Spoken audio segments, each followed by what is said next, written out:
Hello and welcome everybody. We're back today again with Michael, and we have a new script. It is the Killer Queen script from the Kennedy assassination sessions we are doing on the media agenda. Actually, this is almost historical, isn't it, Michael? This looking back at the Kennedy assassination, and this is actually the conspiracy series, our biblical look at these events that have happened in history. And this has got to be, in modern history, one of the most important events. So I want to take and welcome Michael and also thank him for his due diligence in doing these researches and putting this together. Welcome, Michael. Hello, Brad. Thanks for bearing with me. Hello, dear listeners. I'm really happy when we are approaching the end of the tunnel here on Kennedy. I don't want to suppose how many sessions I will need, but I think that will be countable on two hands, I hope. So I'm really fed up sometimes with the item, but on the other hand, it's very fascinating to see the things and connect the dots from a biblical perspective, which we will do, of course, in the last sessions. But now it's just a runner-up to the last two sessions about the wife of Mr. Kennedy, Jacqueline Kennedy. And this is the first of, I think it will be 3 sessions on the so-called Killer Queen.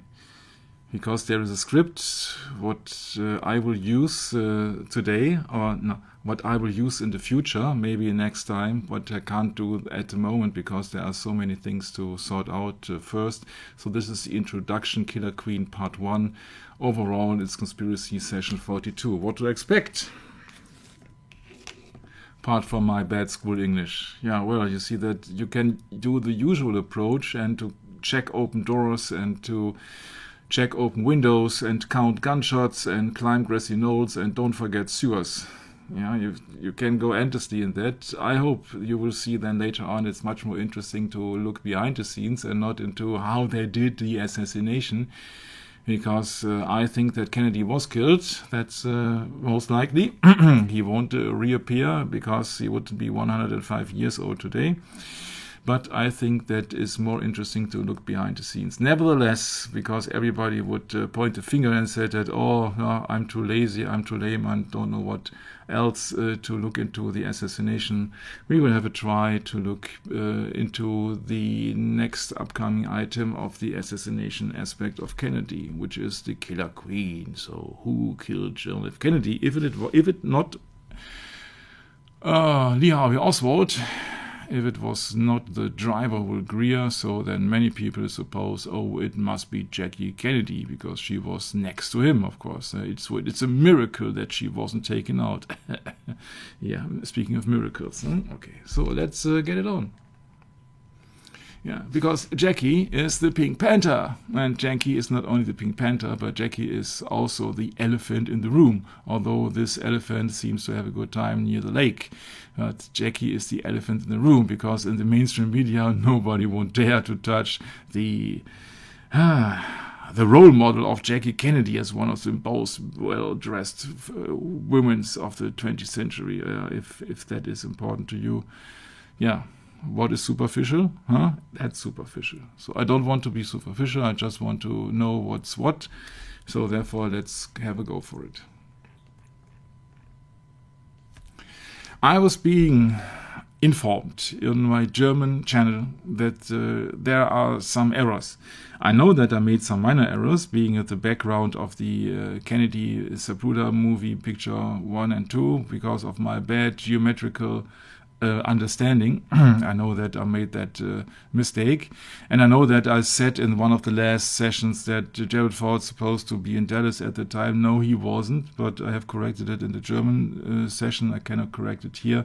So that these are 2 minor mistakes, I think, or 2 mistakes I made. But apart from that, I mostly double check things to be sure that I have not spoken anything out of the blue. So I was approached by somebody who told me, no, it was not the Kennedy limousine, because the Kennedy limousine was just 2 rows of seat, and there were only 3 people in that. It was Kennedy, his wife, and the driver. And I said, what? Are you really sure? And I have looked upon the internet, and I searched the internet, and I found, oh yeah, these are cars supposed to be the presidential limousine. But they aren't. And people will be distracted today with many psychological tricks, and one of them is being the so-called Mandela effect. It's about the Night of Malta, Nelson Mandela, who many people suppose things which weren't true, but you see that this Mandela effect means that you suppose things which weren't there. And you can't remember the correct history. And so you see here a picture with your ordinary Lincoln Continental with 2 people in the back seat. Yeah. And these videos and many pictures, they are claiming, yes, Mr. President was Kennedy and was assassinated in this limousine. No, he wasn't. And he is not still haunting the limo. And that's not his limo. Yeah, so this limo may reside in the Henry Ford Museum, but what do you think? What really do you think if that would be in the Henry Ford Museum, when you know that Henry Ford was a 33-degree Freemason? You think you get the truth there or what? No, the Henry Ford Museum is in Dearborn, Michigan, and there is a closed model of the Lincoln Continental as far as I know, so therefore that is not the original car. Yeah, you see, that is all lie. Yeah, because there is a collection of historic autos attraction. If you look carefully in this video, in Roscoe, Illinois, if that is correct, and they are presenting this limousine with wax models, so that it seems as if that was the reality or the truth, which it isn't. Yeah, so they say they have a replica car that is bid to the appearance of the presidential limousine. Yeah, but it's not the presidential limousine. Yeah, but the follow-up car must be the original car. Yeah, so that has only the appearance of the presidential Lincoln Continental convertible, and these are just wax figures. Yeah, and so people say that, no, I have only seen 2 people or 3 people or 4 people in the car, and people have been mixed up very easily. Yeah, but this car has been unaltered officially. But it's not in the Henry Ford Museum, and you see that. Where to start? I can only recommend people do your own research. Yeah, this car has not been changed, so unlike the presidential vehicle. Yeah, so that is not the presidential vehicle. Oh my, where to start? And when you like to worship images and idol spread, then I would recommend this museum, so to speak, the Temple of the Muses, because they bear an original leather upholstery from the presidential limousine stained with the President Kennedy's blood. Does that remind you of some strange habits, rituals in some churches? Oh, really? Relics? Yeah, absolutely. Yeah. Oh, yes, we must venerate the relics. Mm-hmm. Yeah. Mm-hmm. Typical Roman Catholicism. Yeah, in a so-called Protestant country, so-called. Well, it's worse because they think you can mix it all up and it's just fine, Michael. Mm-hmm. Yeah, people want to please people and not God. That's right. That's a problem. It's all about pleasing the flesh. Yeah. Like vanity. Yeah. So what kind of strange idea it is to falsify all pictures, videos into believing people there were only 4 people. You see, the entire Kennedy thing with the magic bullet only can work. Of course, it can't, but can officially work when there is a Connolly and his wife. Yeah. So it makes absolutely no sense. Sometimes I really don't know what people are really think. People have really, you have to do your own research. You don't have to trust me or anyone else. Do your own research, please. Yeah, don't let them fool you. Everybody of us, we've been lied all over the place every day. Oh, everybody is putting lies in front of us. So then I thought, that's kind of the problem with Christianity, Michael. All of a sudden, people get this idea that everyone's infallible because you're claiming to be Christian and to repent and be born again. Well, that's not true. We all have issues that we work on a daily basis, and we're going through a process called sanctification, which means God is purifying our hearts through trials and temptations in life. And sometimes we fail. Sometimes we fall into temptation. And just remember the Lord's Prayer. It's pretty simple, right, Michael? Mm-hmm. It really is. It's really simple when we get down to it. But the fact of the matter is, we're all fallible, even the Pope. Oh, that's blasphemy. Especially the Pope. He's a man of sin, Yeah, that is in the eyes and the ears of Catholic would be blasphemy. Oh, of course. Yeah, because it's a strange thing. Yeah, they claim apostolic succession. Yes. Although yes, the Pope has been elected by men. Mm-hmm. Yeah. So tell me, where is the logic in that? No logic, huh? No, of course. It's what's called indoctrination. It's just a false doctrine is what it is. Yeah. False prophet, actually. Yeah, false prophecy as well. So, yeah, well, that's what you get when you worship a man, right, Michael? Yeah, they follow man instead of God, and that's the usual approach of the so-called Israelites in the Old Testament.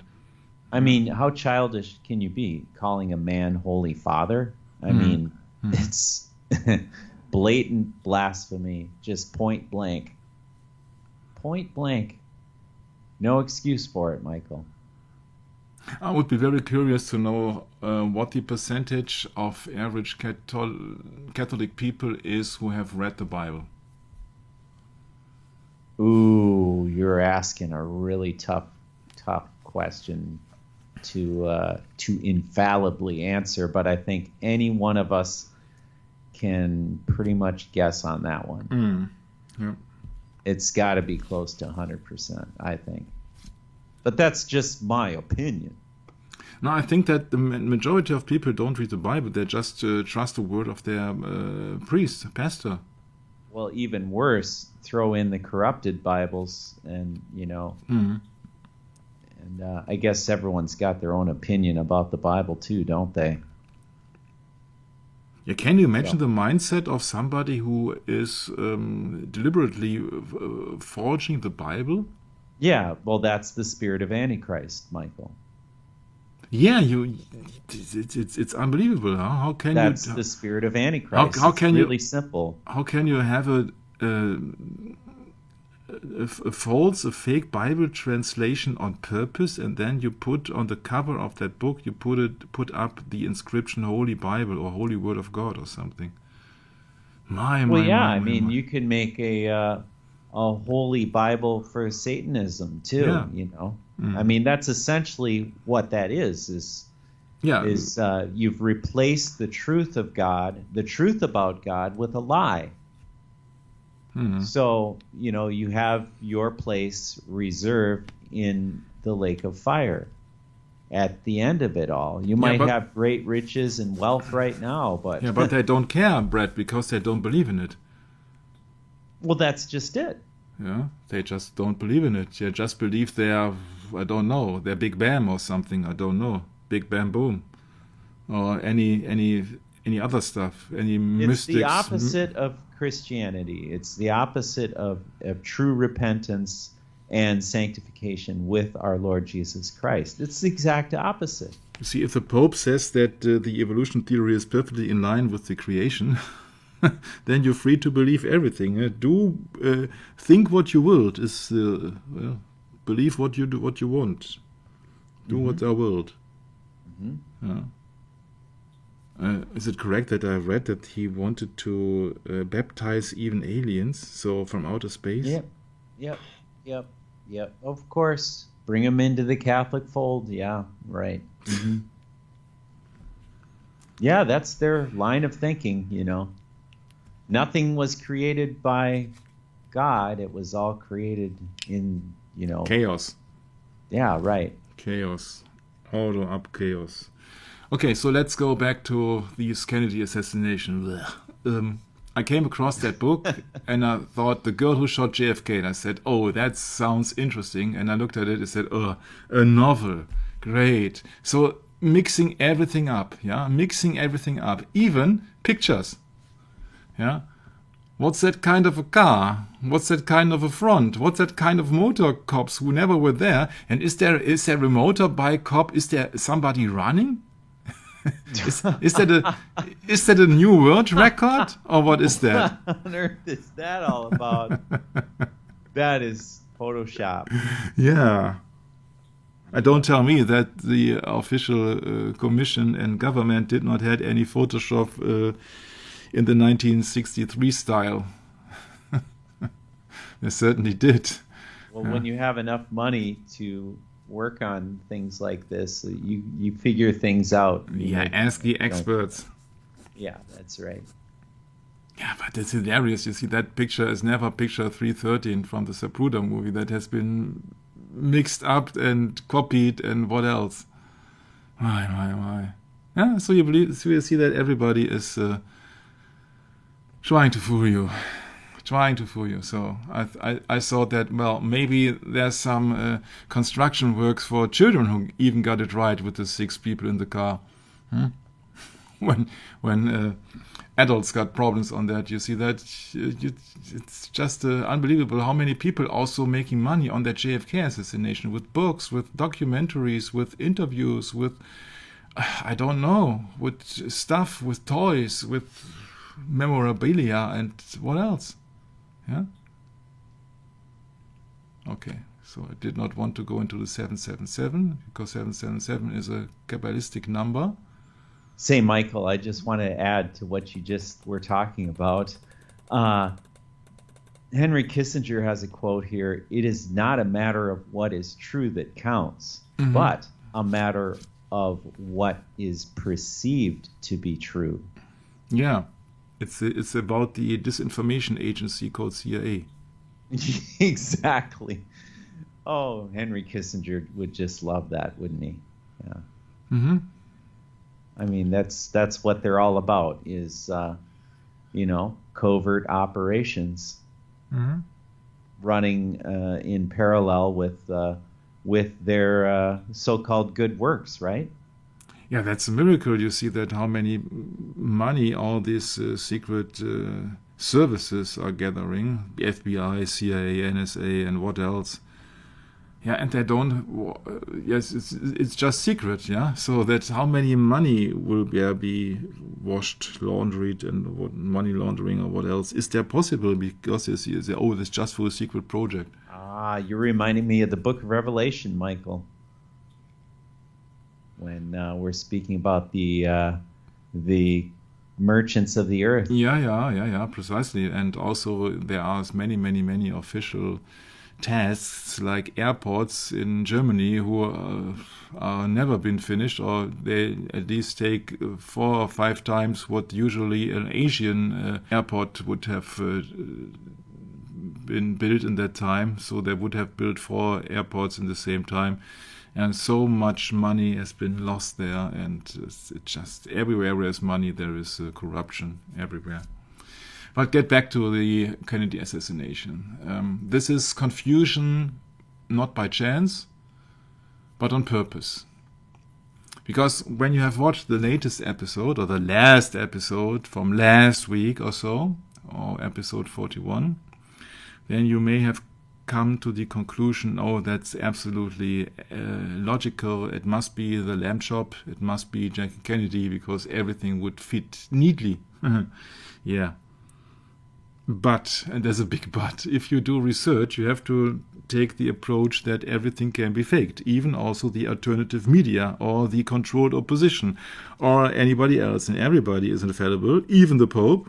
Yeah, so we are all infallible, so that we have to check everything against the Bible. And the Bible has been stated that every man is a sinner. So what to make out of it?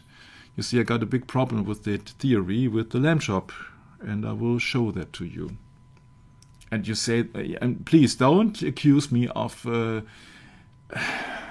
making these sessions longer than needed, because I just want to point out once and for all how difficult it is and how time-consuming it is when you see all the lies in the world, and you can't see them all, of course. But I got a theory which you have to debunk, then it's another theory which you have to debunk, but what's in the end? In the end, of course, you can't say it precisely how it happened, because you are not God. Yeah, you weren't there, I wasn't there, so therefore I can only guess.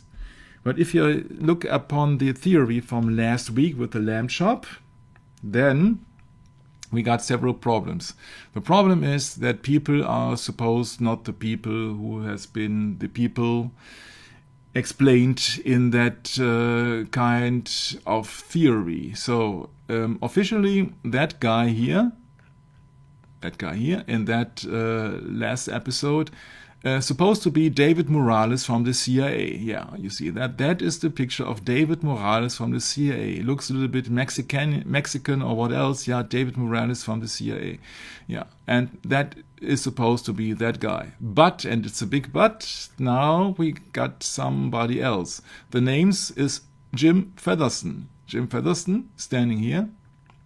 And Jim Featherston has made an interview, or made his contribution, on the 30-year celebration on the journalist approach on the assassination of John F. Kennedy in 1993. So that is Jim Featherston from a certain Dallas Time Herald. Might be a Freemason, I don't know, I haven't checked it out. And I think that it's more likely that that is him than David Morales, right? So you know that the theory of last week is very weak. W-E-A-K. Because that can't be Mr. Morales. I'd say that is more likely just Jim Featherston. And Mr. Jim Featherston also ran into a big argument with our so-called main witness, Jean Hill.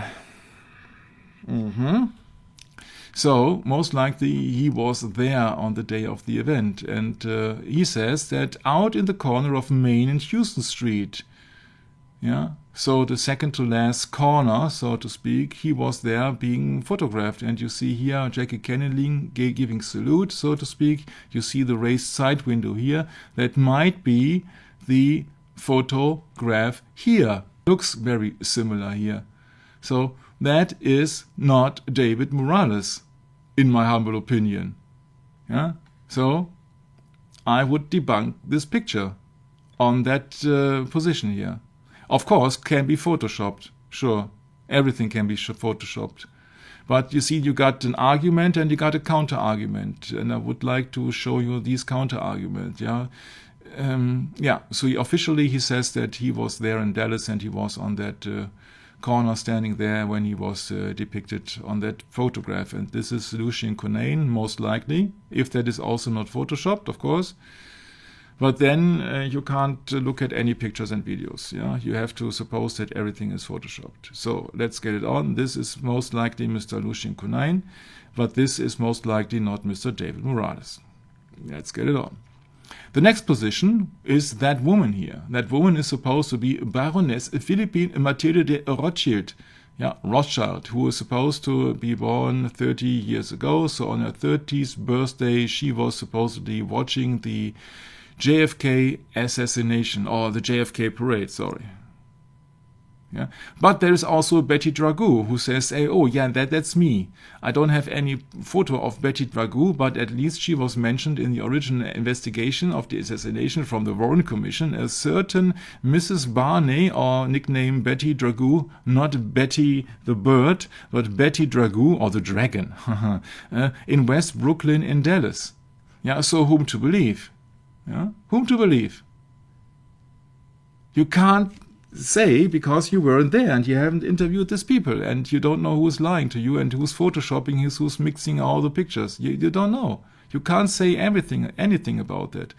But the problem is that also Jean Hill, who is the eyewitness of the lamb chop or the dog in the car of Kennedy, you have to take it for granted, and I can't do that because I have to question everything.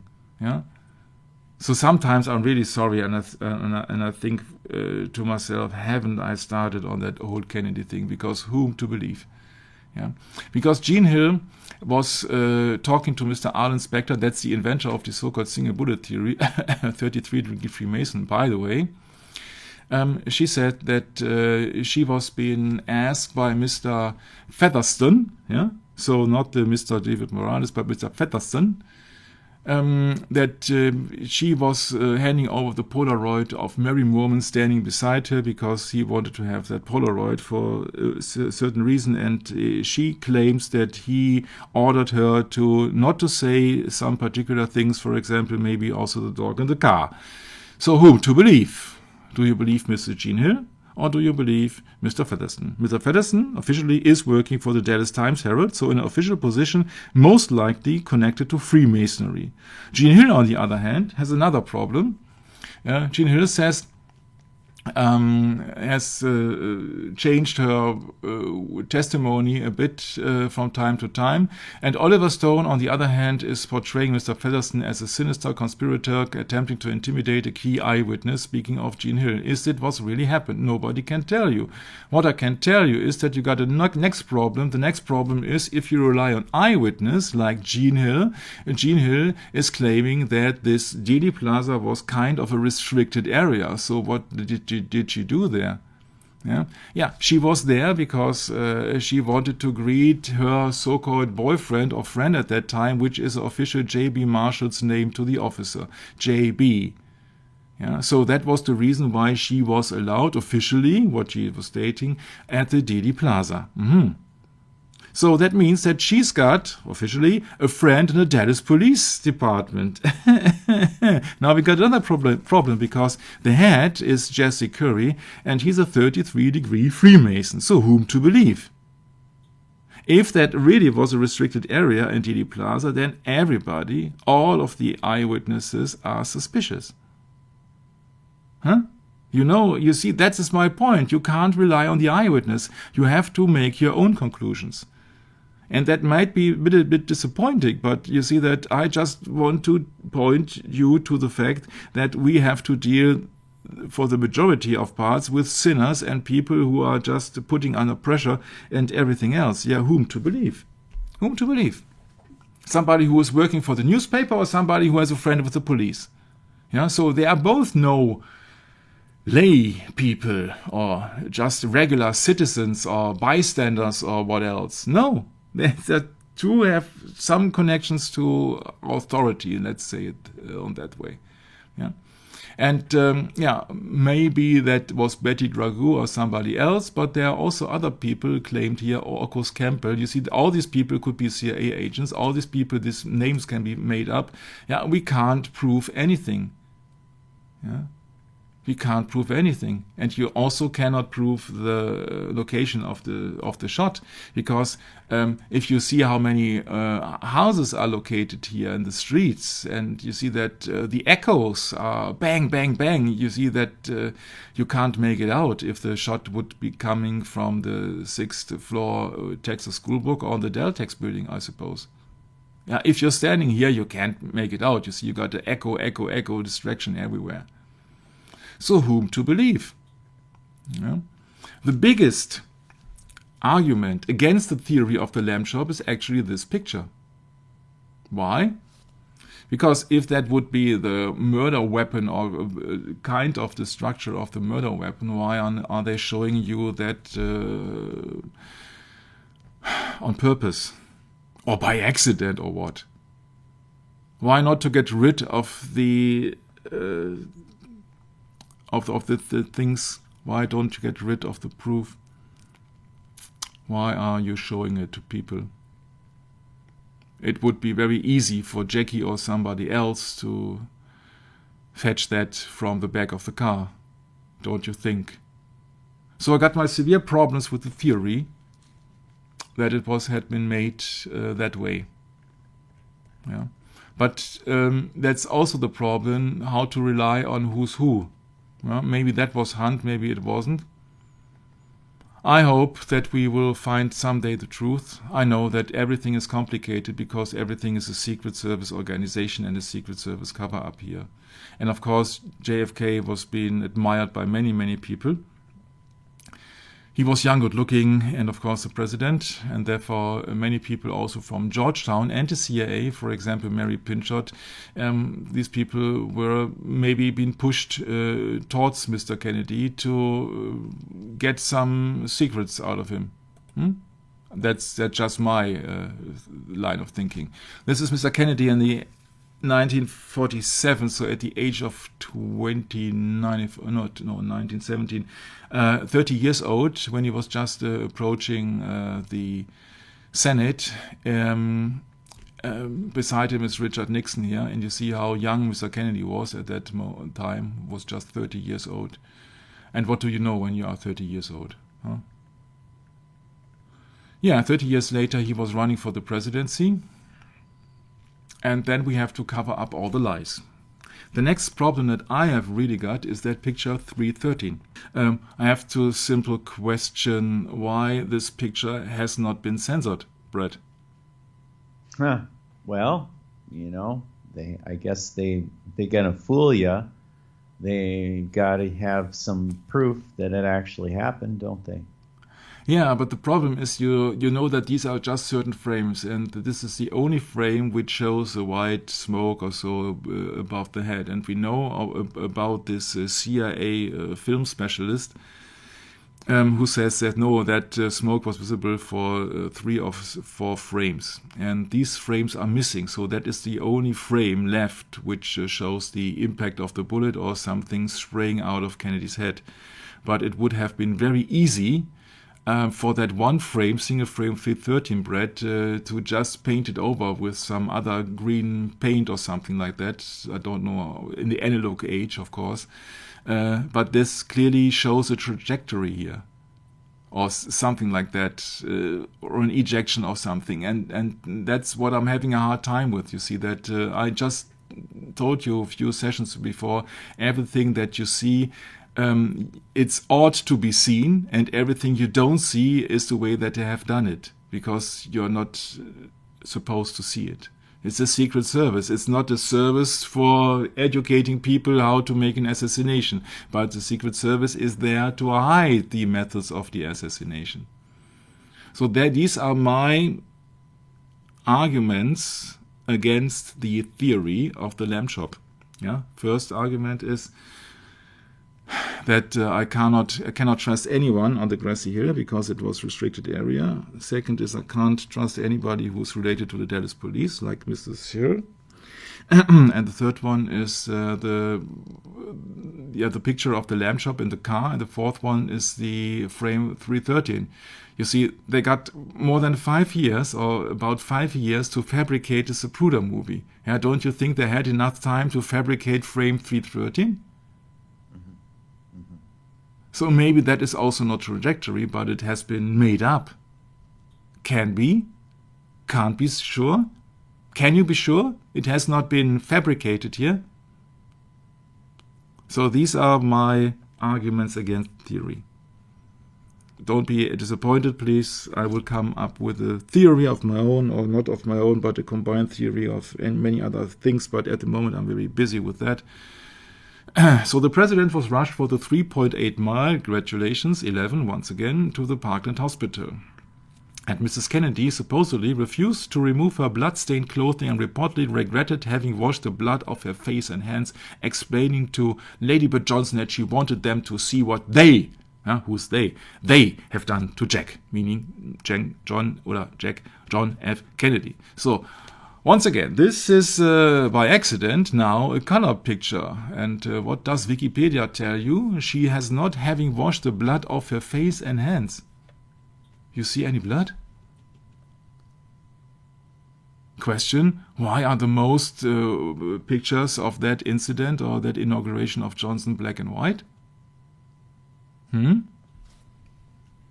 if you look upon the internet, of course, the answer is obvious because it had to suit the newspapers. if you look at the inauguration of Lying Lyndon B. Johnson, most of them will be in black and white because for the printing press. Yeah, you see the majority is clearly black and white on that. 1, 2, 3, 4, 5, 6, 7, etc. Yeah, and there is just, this is just a movie here, huh? And that's just one which is in color. So you can't make it up when it is black and white because you don't see blood stains on a pink dress. And that's also my opinion, the reason why they have, or one of the reasons why they have chosen that dress. And it's also, there's another hint which you can't be aware of because you're not familiar with German politicians. That's the so-called Barschel affair.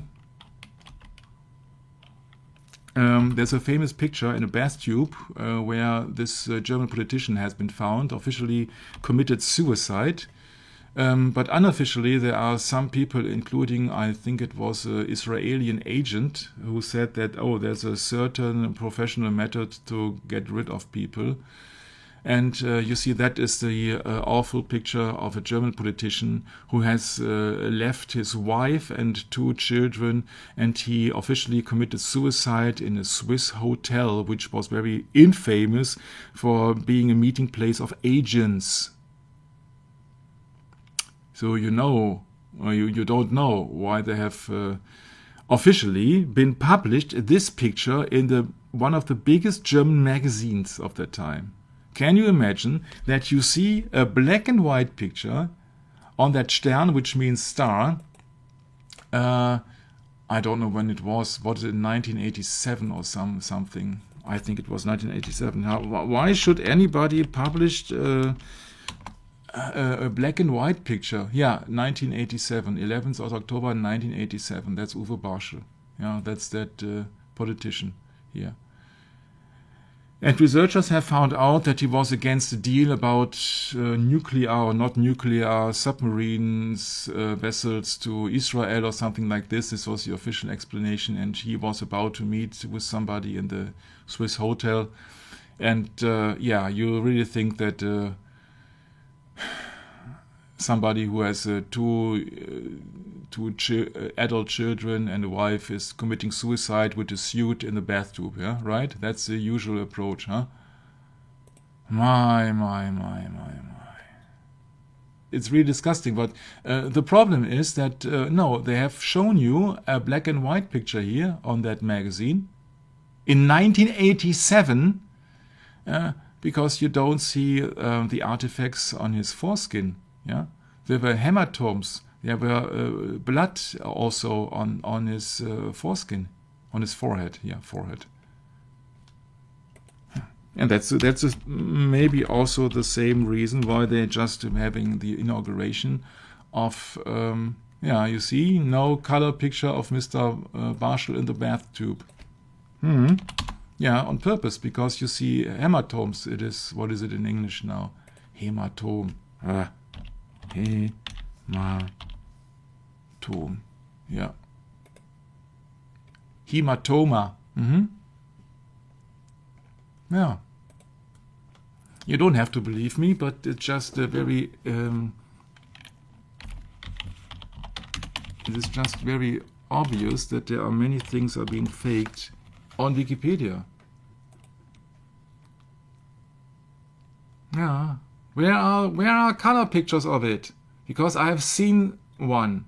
I don't know if it was recolored. Oh, that's too small. If that is an authentic picture, which I do not know. Yeah. But that's also my problem in the case of Kennedy. There, you see that Wikipedia tells you she did not wash the blood off her face and hands, and also, of course, not on her dress. Yeah, she refused to remove her blood-staining clothing. Where do you see her blood-stained clothing? Yeah, these just small dots here or what?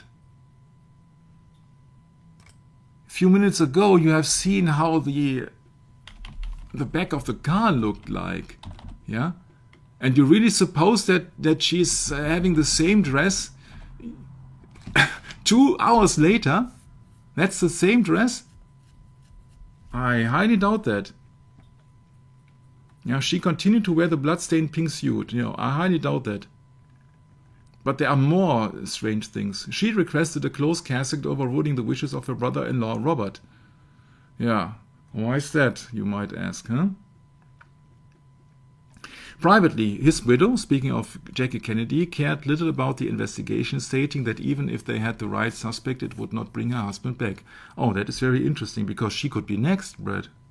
Mm-hmm. What's that kind of an attitude? She's got 2 children, and she's also she was the first lady. Yeah, how does she know that it was supposed to hit the president and not her? And that maybe she's next, or that somebody's out there who's the murderer. She says, oh no, I don't care, it does not bring back my husband.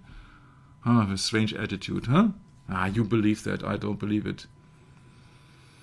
Yeah, and people say that, oh yeah, that was like Camelot there, that was such a romantic connection between Jacqueline and Jack, or Jackie and Jack. She hates to be called Jack. Yeah, so she compared the Kennedy years in the White House to King Arthur's mythical Camelot, which never existed. Most scholars regard it as being entirely fictional, but at least that it's legend bred, and so there is a magician with a dragon. That's the new adventures of Merlin with the dragon. That's the so-called legends and myth. Yeah. So, and that's the same problem that King Arthur, who never existed, was being buried in Avalon. Avalon is the picture and the name of an album from Roxy Music. Roxy Music's main singer is Brian Ferry, bisexual, by the way, together with David Bowie here and Amanda Lear. That's one of the first German sessions I did 3 and something years ago with Jörg. And no, I'm not Jörg, I'm Michael. And this is Amanda Lear in the middle here. She's not a she, she's a he, who has been operated to be as a she. Yeah, you see that? That's very fascinating for all these people like David Bowie and Brian Ferry, who are bisexual, of course. Huh? You are the best of both worlds, or I don't know. Yeah, so that's that. Yeah, so that Miss Amanda Lear, who has been made transgender woman in 1960 something that soon. And she says, follow me. Follow me is the lines of Goethe's Faust, of Mephisto, of the devil speaking to Dr. Faustus. Yeah, follow me means follow Satan. That is quite clearly when she's depicted here with a whip in front of a throne in black leather. And she says, Mother, look what they've done to me. And she's here standing in front of 2 pillars, and 2 pillars also mean the entrance of a temple. It's similar to 9/11, and it's very interesting when you would have listened to my German sessions about that boy, that girl, which actually is an Asian boy, Asian man, I suppose, by birth. Then she tells you that she was in New York when the attacks on the World Trade Center happened. The world is full of coincidences. Mm-hmm. Yeah. So this is all about the Lancelot and Camelot story. Is so romantical between Jack and Jackie. Mm-hmm. Camelot and the Holy Grail. The Holy Grail is supposed to heal anybody, even Sean Connery being James Bond 007, and Harrison Ford on Indiana Jones and the Last Crusade. Crusade, Brad. Crusade. Crusade means Knights of the Round Table. It's no wonder that Mrs. Kennedy is fascinated by the legend of King Arthur and his Knights of the Round Table when their own husband, John F. Kennedy, is a Knight of Columbus, right? Right. Yeah. So we're not going into Monty Python, the Tale of Sir Lancelot. We're not going into this. But you see all these strange things. Later on, she has got an affair with younger brother Robert F. Kennedy, supposedly. And she also has backed him up when he was trying to run for the candidate on president. But he was being murdered in 1968.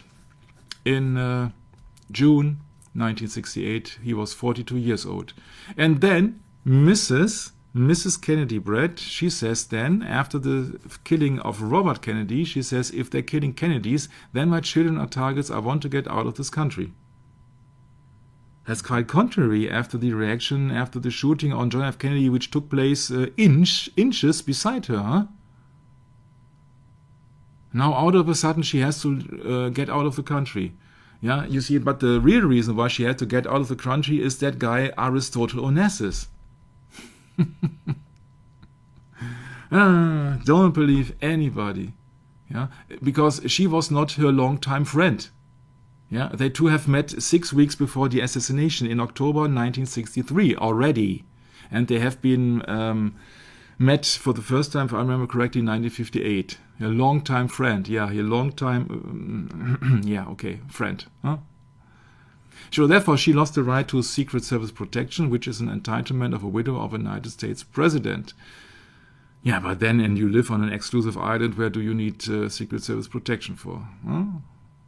Jacqueline might be excommunicated by the Roman Catholic Church, though the concern was explicitly dismissed by Boston's Archbishop Cardinal Richard Cushing as nonsense. Sure, if you got that close ties to the papacy and to the Roman Catholic Church as the House of Kennedys, and especially Jackie Kennedy has, then there's absolutely no problem. Was that Cardinal Cushing which was mentioned in the 1960 debate when Kennedy said that I don't have to ask Cardinal Cushing or the Pope, I am not the Catholic candidate for president? Cardinal Cushing. Yeah. My. His close ties to the church. And also she has close ties to Hillary Clinton. Huh? Yeah. She was supporting Hillary Clinton in 1993. So you know what this woman is striving for, fame and power. And then when she came back to the United States, she was being an editor at the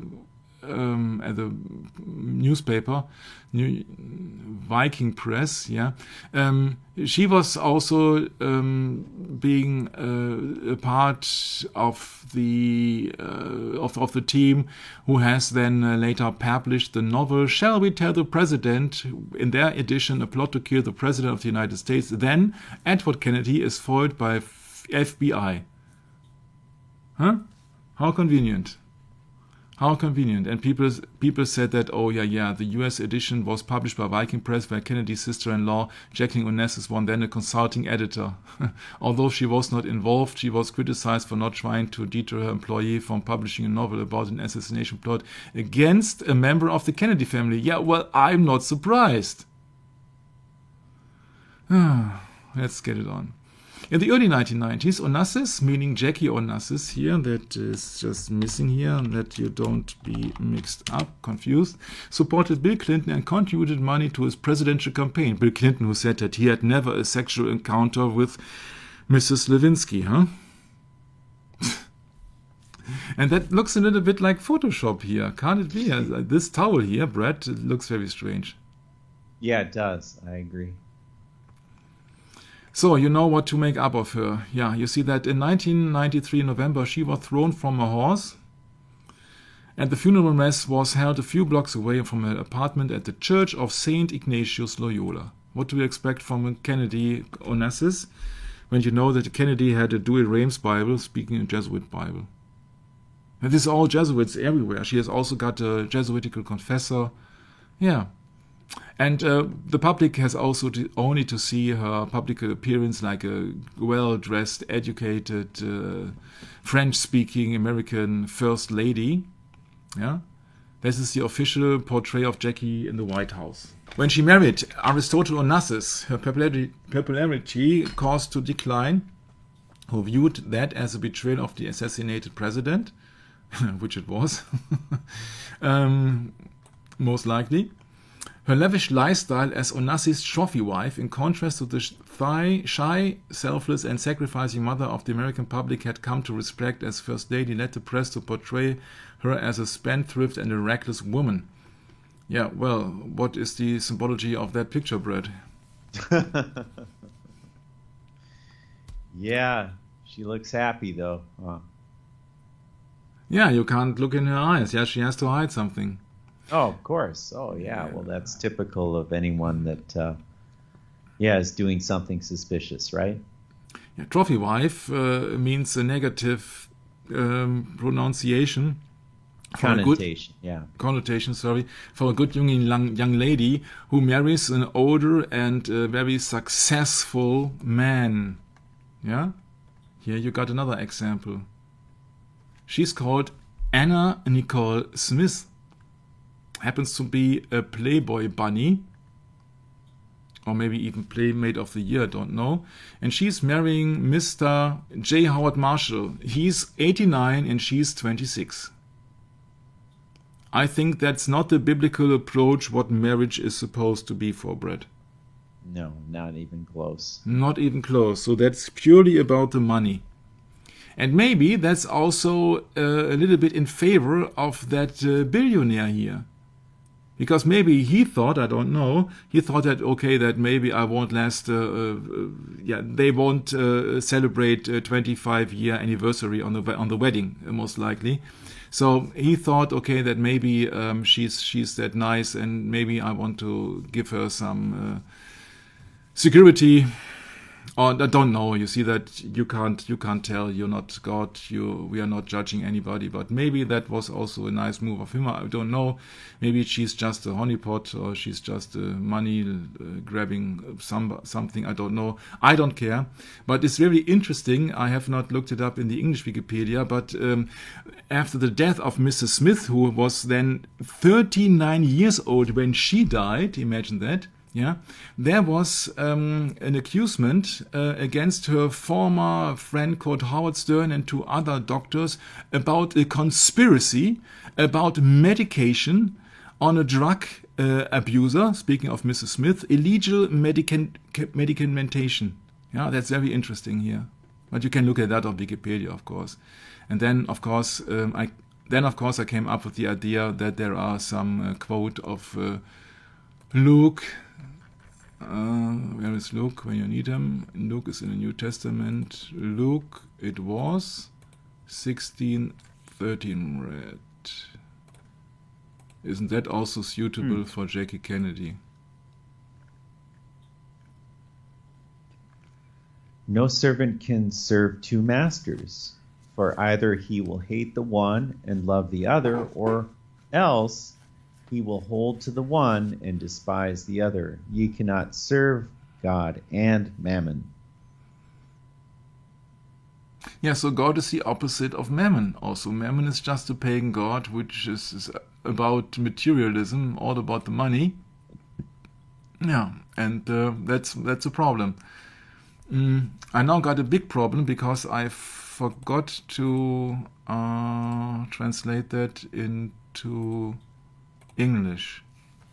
Because if I don't translate that into English or look it up where the English version of that is, you don't know what I'm talking about, because that will be a major thing in our next discussion or next this session. Because I remembered one of my famous novels of one of my absolute famous novelists of the 20th century. The name is Friedrich Dürrenmatt. He's a Swiss dramatist, and he made so many interesting pictures and movies, and you will soon see why I have chosen him. And therefore, I'm sorry, but this is just the introduction into the Killer Queen, or Jackie Kennedy, and the entire background also of the Kennedy assassination. This is, for me, it was very important. I just first thought it was just a little enjoyment by the way here, but it is very key to understand. So please bear with me when I tell you about The Visit. That's the Visit of the Old Lady. That's the original German title of that play. That play has been premiered in 1956, and Mrs. Kennedy had been married in 1953. So it was during the time when President Kennedy was not president yet, but these two were married. But this is just for the average understanding, and therefore I'm sorry I have to take the part into the narrator now, and it's just to bear with me that I need much words to explain my train of thoughts. Synopsis. An enormously wealthy older woman returns to her former hometown with a dreadful bargain. She wants the town people to kill the man who got her pregnant, then jilted her. In exchange, she will provide enough money to revitalize the decrepit town. The townspeople eventually agree. Act 1. The story opens with the town of Güllen, which is a name like liquid manure in German, preparing for the arrival of famed billionaire Claire Zachanassian, who grew up there. Güllen has fallen on hard times, and the townspeople hope that Claire will provide them with much-needed funds. Alfred Ill means ill. Or is it Alfred III? No, it's Alfred Ill. Oh, strange. Yeah. Is the owner of Güllen's general store and the most popular man in town. He was Claire's lover when they were young and agrees with the major that the task of convincing her to make a donation should fall to him. After settling into the hotel, Claire joins the rest of the town, who have gathered outside for a homecoming celebration. Claire takes the opportunity to announce that she will make a huge donation, 1 billion, half for the town and half to be shared among the families. The townspeople are overjoyed, but their happiness is damped when Claire's butler steps forward to reveal her condition for the donation. The butler was once the Lord Chief Justice of Güllen and had heard the paternity suit that Claire had brought against Alfred. In the suit, is it suit? Suit. In the suit, Alfred produced 2 false witnesses who have since been transformed into Claire eunuchs, and the court ruled in his favor. Her donation is conditional on someone killing Alfred. The major refuses and the town seems aghast, but Claire says that she will wait. Act 2.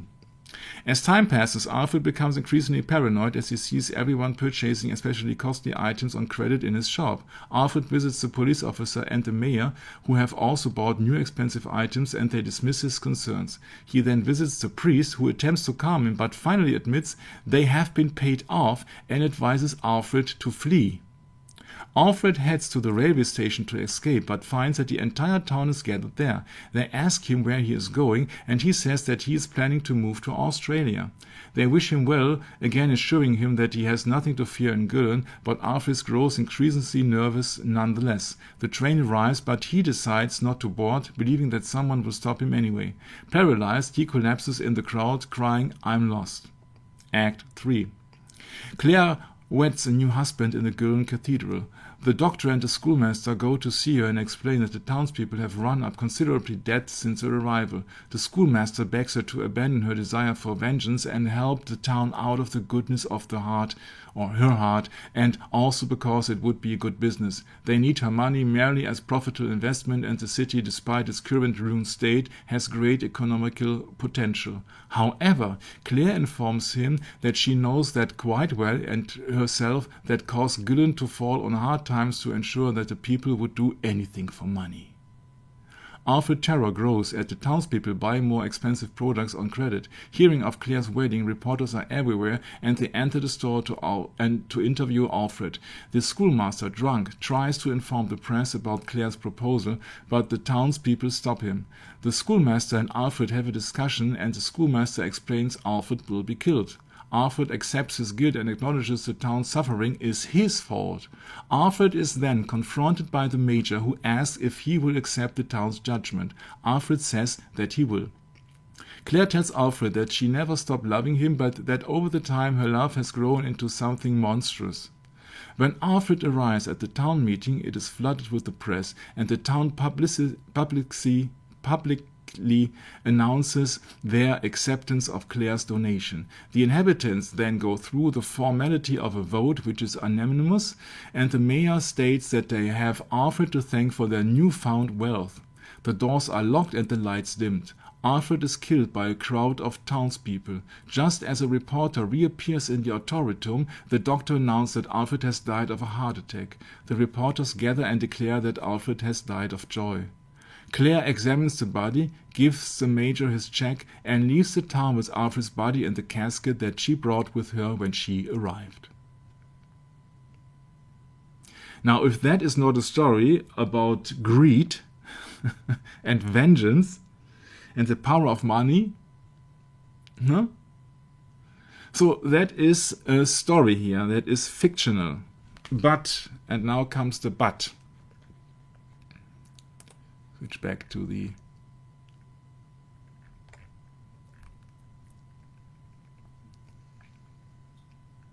The name of the town is Gülle, which means these are the deposits of animals. And yeah, that's... and also, her name has been changed from Clara Becher to Claire Zachanassian, because Clara is just German, and Claire looks very, or sounds very international, in a certain kind of way. Okay, yeah. And Wäscher means washer, and then she moved, or she married certain times, I think it was 8 times, and then she became Claire Zachanassian, which sounds very international. But isn't that the same with Jackie Kennedy? Yeah, she hated to be called Jackie as just a mere wife of Jack. Yeah, she wanted to be called Jacqueline. Yeah? And her real name was also Jacqueline. And she came from the family called Bouvier, which is also, of course, from French descendant. And then her name was, of course, Jacqueline Bouvier Kennedy. But isn't Kennedy Onassis just more famous as Bouvier Kennedy? Because the original idea of the author Friedrich Dürrenmatt was Mr. Onassis. He had 3 names in mind. First was Zakharov. He was a dealer with weapons, and he was, according to Wikipedia, the most wealthy man of his time. And then the Greek ship magnate, Mr. Onassis.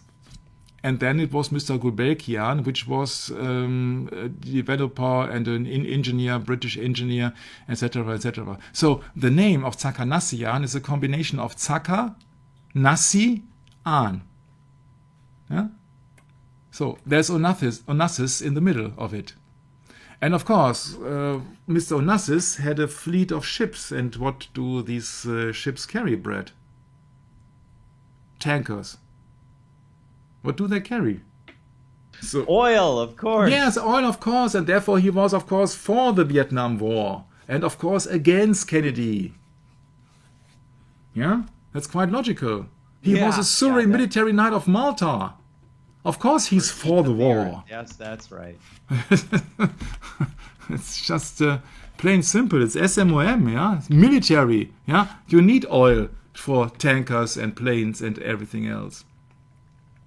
In the book Crude Oil, Crude Money from a certain Thomas W. Lipman, we read that there are important insights into the United States policy, the Dulles brothers and their business with big oil, and the role that the Onassis affair played in the 1950 to 58 United States struggle to protect, consolidate, and to expand its economic interest in the region, because Mr. Onassis had a great idea to combine himself with the Saudi Arabian government, which is actually the Saudi Arabian king. And the American government, they had a very hard time, and Mr. Onassis did not succeed. So Mr. Onassis had a hard time with the United States government. Because it's just all about money. It's all about crude oil and crude money. And from that book, I have copied a page. That's the page 228. The author says, quote, "As for Onassis, he recovered quickly from the Saudi Arabia affair and resumed his life as a rich, high-living wheeler dealer. When he married John F. Kennedy glamorous widow Jacqueline in 1968, he rose to an exalted position in the stratosphere of fame. He had been chastened by the Saudi fiasco, but it left no permanent wounds." Wheeler dealer. It's all about fame. That's the opinion, of course, from that author here. And in the official story from Friedrich Dürrenmatt, the visit, it's been called that Claire Zachanassian is a multi-millionaire, later happened to be a billionaire, and one of her husbands is coming from Armenian oil. Sure, because it is just from Gulbenkian, and of course it's just Onassis in her name. Yeah. So when you want to have a big wealth and fortune and fame, you have to go to the oil market. And where is the oil market located in Texas? It's Dallas. In 1954, he made a bold business gamble. Speaking of Mr. Aristotle Onassis, he tried to corner the crude oil shipping market by signing a deal with the king of Saudi Arabia. If it had worked, it would have reshaped the history of the Middle East. As it was, the proposed deal terrified British and US oil companies and the Dulles brothers. Well, that's the official story, because they don't tell you that he was SMOM, so there were just some plans on top of Mr. Onassis, of course. Yeah. But that's why I came up. I said, Onassis, there was a famous thing about Mr. Onassis. And I said, oh, that's very interesting. This Mr. Dürrenmatt, you might not know him in the United States, has made some other interesting novels, one of them being The Promise from 1951. And you don't know this for sure, but I know that absolutely for sure, because that was one of the terrifying movies I've ever seen when I was a juvenile. And that is that movie here. That movie actually has another title, which is from 1958. It happened in broad daylight. It's about a child molester, which has been famously played by a certain German actor called Gerd Fröbe. And some of you might say, yeah, I have mentioned him.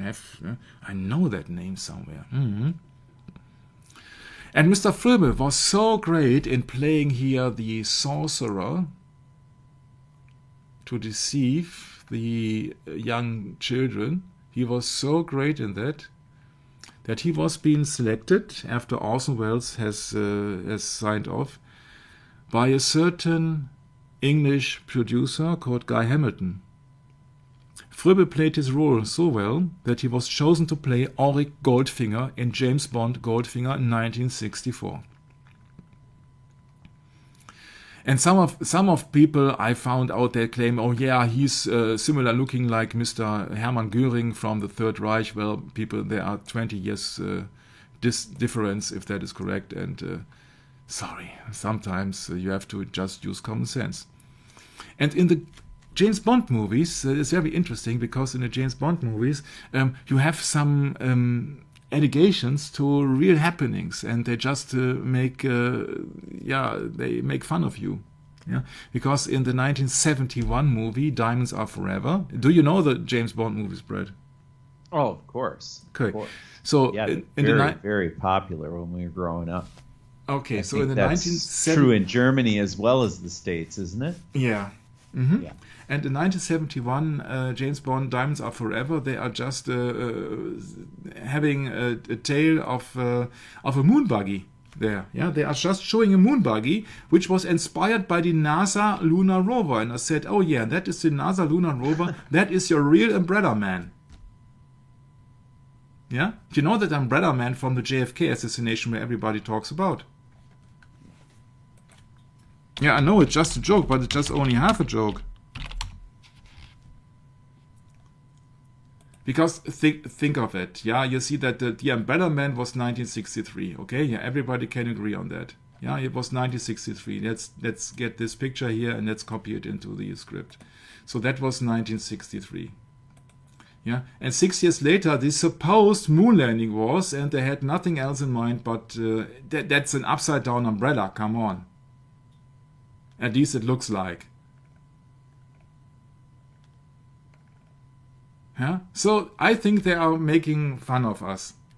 And when you really go into the alleged moon landings or the moon hoax, you really see that it's just a dummy, because he does not move. Yeah, he does not move his hand and does not alter his position or anything else. Yeah, you see that it's just a dummy. It's been made in a studio. There are certain things which are absolutely not fitting here. Yeah, and so this was also part of the 1971 Diamonds Are Forever James Bond movie. And on that lunar rover in that James Bond movie, that was made by a certain Dean Jeffries. And I said, well, come on, Dean Jeffries, I know that name. Because Dean Jeffries was the one who was helping James Dean to paint the number 130 on his Porsche Speedster. But we have got just a small world. Really? Yeah, and he was the one who came up with that lunar mobile in the James Bond movie Diamonds Are Forever.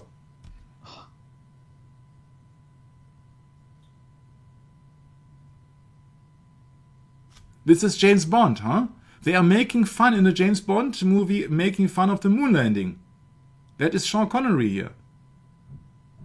Remember, I showed you Sean Connery half an hour ago with the Indiana Jones and the Last Crusade. Yeah, this is the second time that Sean Connery appears here in the moon, or on the moon.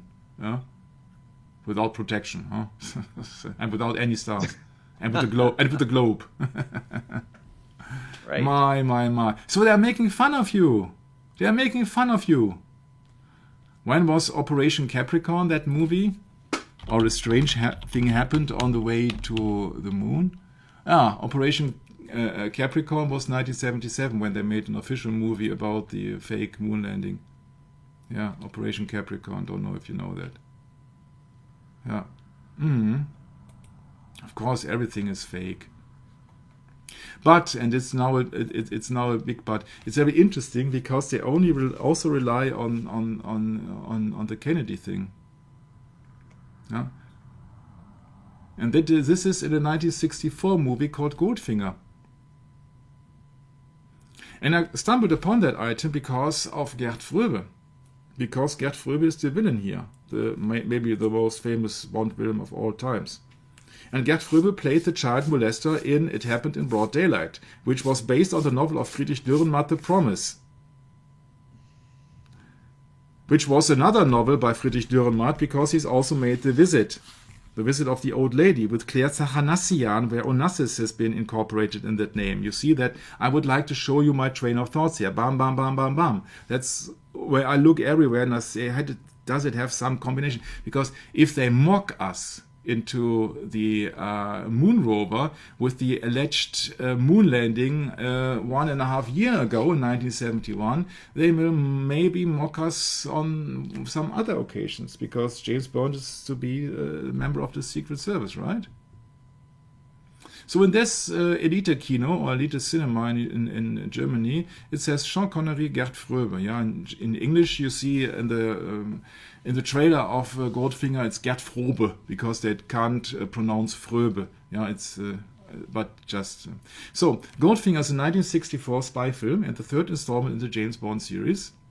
Starring Sean Connery, of course, also Honor Blackman as the Bond girl Pussy, which would never been possible in 2022 to name somebody Pussy.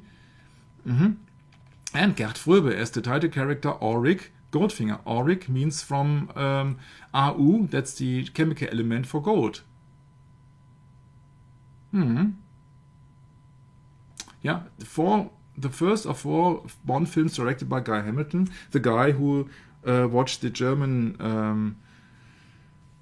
movie of Friedrich Dürrenmatt with the so-called child molester Gerd Fröbe. And you see, principal photography took place from January to July 1964 in the United Kingdom, Switzerland, and in the United States. I said, oh, that's very interesting. When was the assassination on your President Kennedy, Brett? That was... When was it?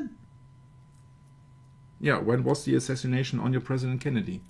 Oh, it was November 22nd, 1963? Yeah, and the photography for the James Bond movie was from January to July 1964. So, a few weeks later. What happened a few weeks later? You see, from all the spoof in the movie for this fake death of the girl which could not breathe because she was totally been powdered with gold dust and the skin could not breathe. That's very strange because she's wearing a slip. These are just also spot the error, Brett. Spot the error. Yeah. But it's been mentioned in the same magazine from our Sovereign Military Knight of Malta editor Henry Lucci and his Dame of Malta. Yeah, it's the same magazine which made a picture series about the assassination of President Kennedy. Also, Goldfinger was heavily promoted by SMOM, by Life magazine. Yeah? And once again, you would not dare to call it wife that today, but just 60 years ago. But it's very interesting to know, it's just not about the main characters which were fascinating me, it was that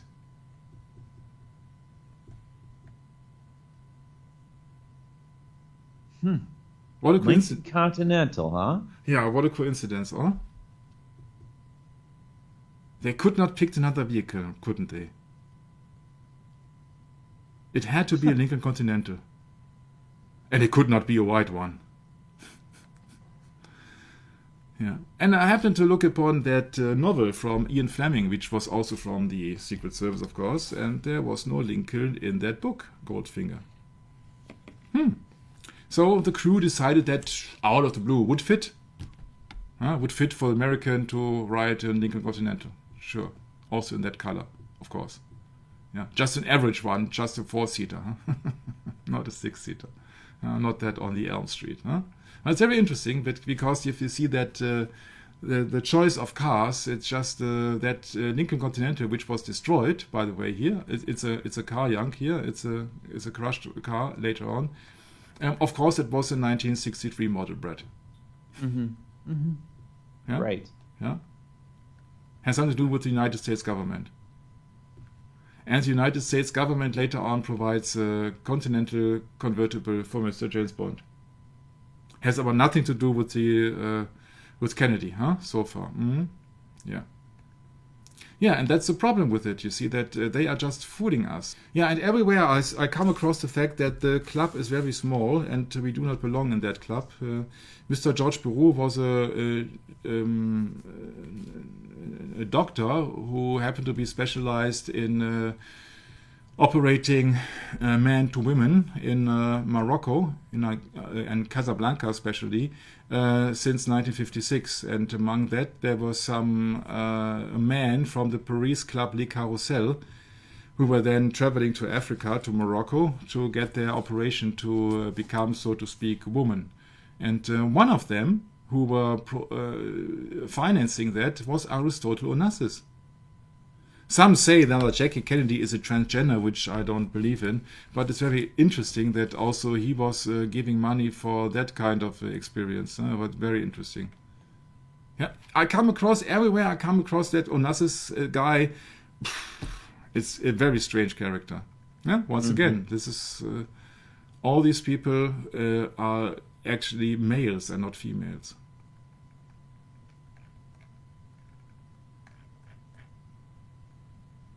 So, but when Jackie Kennedy was having her first child in 1957, I think that's very hard to do.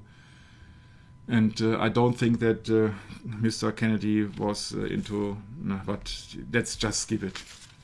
Let's get back on the road on Wikipedia to have an impression of what we are dealing with, what kind of people were in the car, what we are dealing with Jackie Kennedy. She was featured as one of the top 10 and most admired people of the second half of the 20th century. This number is superseded by only Billy Graham and Elizabeth II. This number is only superseded by only Billy Graham and Queen Elizabeth II. Congratulations, Billy Graham, Brett. Oh, jeez. We are living in the Antichrist kingdom. Yeah, Billy Graham. Most admired people. Yeah. Of course. Yeah. Most admired people. So-called Protestants. Yeah. Order of the Garter, huh? Protestants. Yeah, sure. And Dame of Malta, by the way. How to look, yeah. So, Kennedy wearing not a pink Chanel suit, because that's Wikipedia, that's also another lie. That garment was made by Chez Ninon using Chanel's approved line-for-line system with authorized channel patterns and materials. So it was not a suit by Chanel. So many things.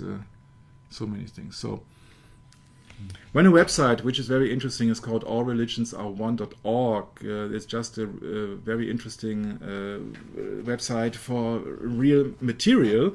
But of course, they claim that Christianity is just a solar religion because they are just distracting people into believing that everything is a big mess. All religions are a big mess. Which isn't, because there are just one religion, one faith, and Jesus Christ. And yeah, that's not the task of the website, but that website has some interesting contributions to make. JFK Ritual, she was Jesuit trained media actress. The JF Ritual with Jackie in her ironic pink Chanel suit, or Chanel-like suit, and Pillbox Head, Alice in Wonderland program. So, was the start of this conspiracy church. Yeah, which introduced the term conspiracy theorist and created narratives in which JFK was a hero fighting the deep state. JFK. Oh goodness, where you were saying you got this from a website, Michael? Yeah. Yeah. Wow. It's pretty out there, that statement. I mean, for one, deep state is we know that's a term that is a false term to talk about our government, which is the beast. Yeah, boy, wow. Just incredible how... Yeah, I can see why, Michael, you're saying you just really don't like doing these Kennedy sessions much because of this. It's one mess after the other, you see that? Yeah, one mess after the next. Yeah, there's right. nothing left in the end. There's nothing left in the end of any heroes or so. There's just a fight for power. Yeah, that's and it. Money. Yeah, that's right. Yeah. Mm-hmm. Yeah, it's like talking about the Federal Reserve note. It's not any real wealth. In fact, it's debt. They're debt notes. And how on earth is it that we actually exchange goods and services on debt notes? Don't ask me. I mean, just think about it yourself, dear listener. These are things that are, I mean, it's a miracle we're alive and well, Michael. Be thankful for that. But, I mean, as far as the world's concerned, it is a stinking mess. And this is the proof, isn't it? Yeah, but you have to look into the big picture. And the big picture is that there is nothing which will be presented to the broad masses who is not initiated. Yeah, so these are no regular representative of any state. Nothing. Yeah, she was educated in George Washington University. She had 1 year studies in Georgetown University. You see, what do you think that her mindset is? Yeah. Other than to be egoistic and after money and fame. She posed at the ritual of the inauguration of Jesuit Lyndon Johnson, also SMOM, and also Freemason, everything else, with Jack Valenti on board here. This is Jack Valenti. Jack Valenti happened to be the president of the American Motion Picture Association. Yeah? And that is very interesting because he's another Jesuit. And not only that, he was made a special assistant to President Lyndon B. Johnson after that. So he's responsible for the American pictures and movies. How see, in the eyes of the Antichrist, he's honorable. See? Yeah.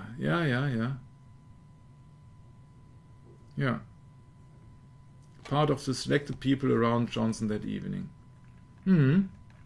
Yeah, and it's getting worse. Because I found out not only that he was in these ties with Lyndon B. Johnson, but, and I hope that I can see that here soon. I have to translate it here. Valenti, so that Jesuit on that picture, helps also with the television broadcast of Kennedy's meeting with Protestants on the 12th of September 1960 because of anti-Catholic resentance of voters for the presidential election 1960. So he was responsible for the broadcasting of that famous Houston speech of Kennedy.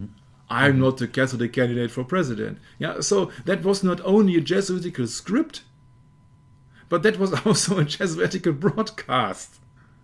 So it was all scripted. Yeah, he was just paraphrasing the things that somebody else has written for him, and they wanted him to run and to become president. So it was most likely and clear that he was going to become president. But then he failed to obey, and that's what killed him after all. But they wanted him to become president. He had the help of the Catholic Church, he had the help of the Jesuits, and the help of the mafia.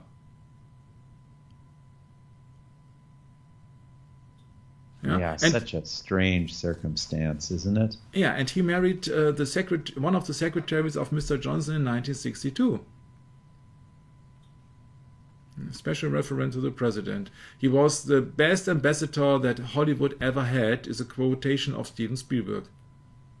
Yeah, then you know what's that's kind of an infamous quote. Yeah.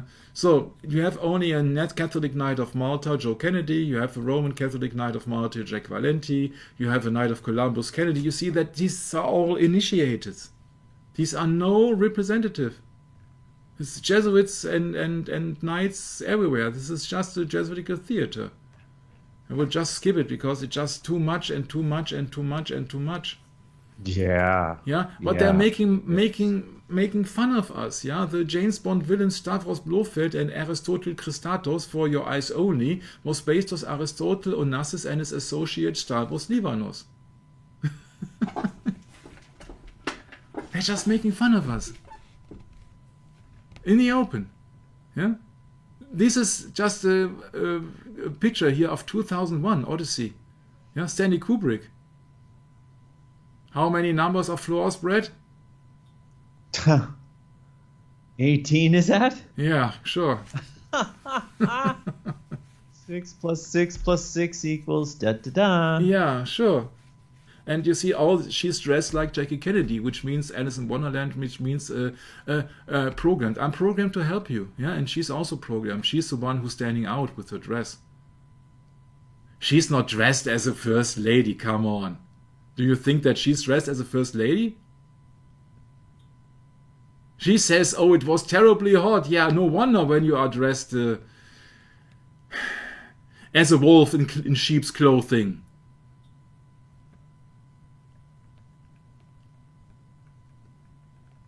I know that she wear that garment, that dress several times before. I know that, but nevertheless, you see that these dresses also have a certain meaning to that.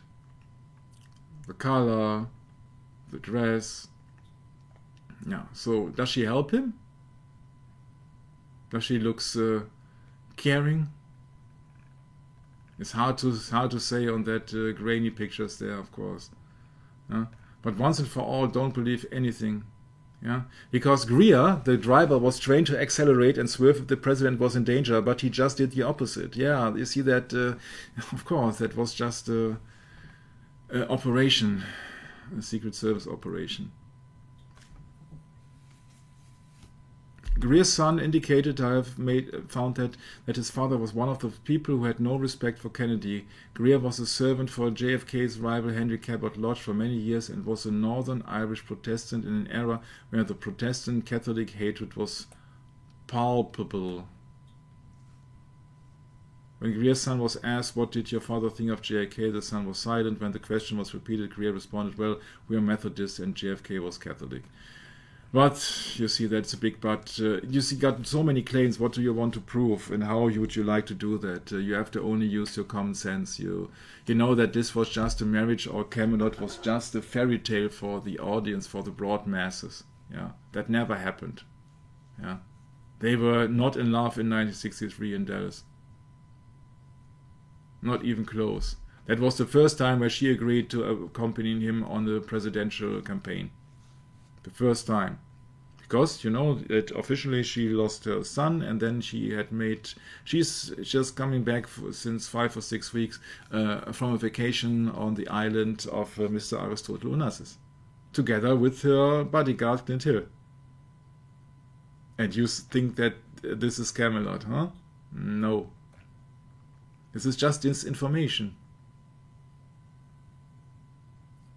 We know that our disinformation program is complete when everything the American public believes is false. So the CIA is for disinformation. Yeah. So when I come down this Ole Dammegard character here, he says that it's a miracle that Jackie Kennedy wasn't taken out. Yeah, sure, it's not a miracle. She was part of a covered operation. Covered because we are not seeing the details, because everything has been deleted and forged and fabricated.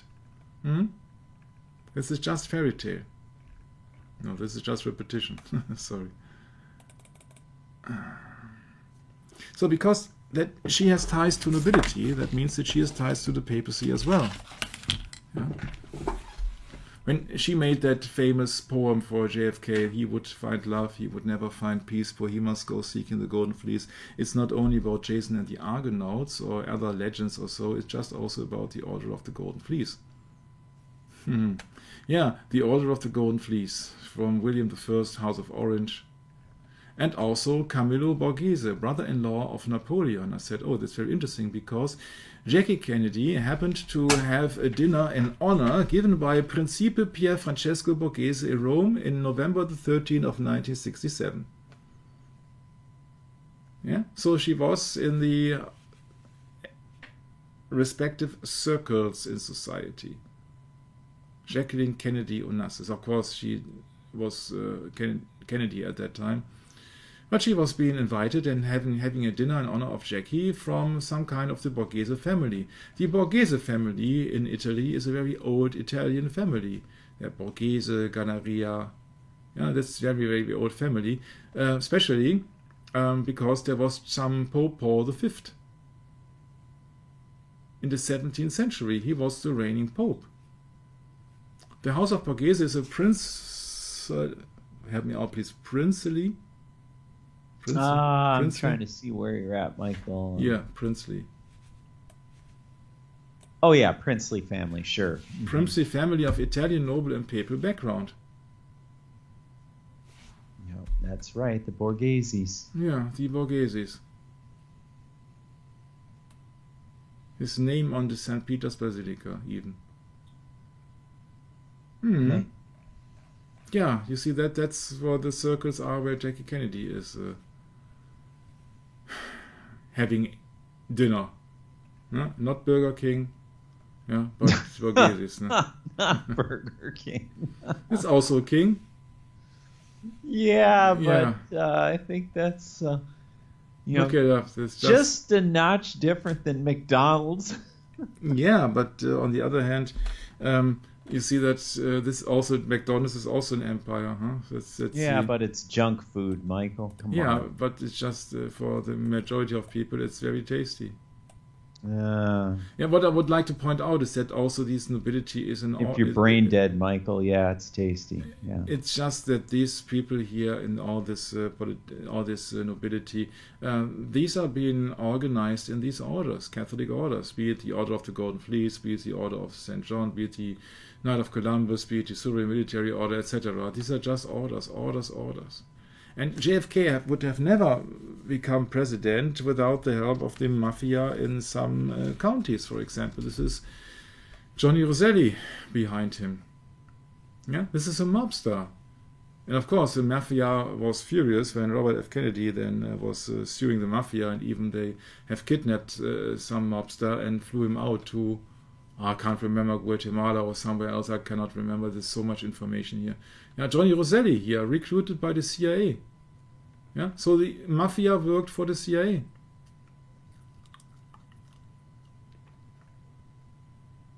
This is it's everywhere.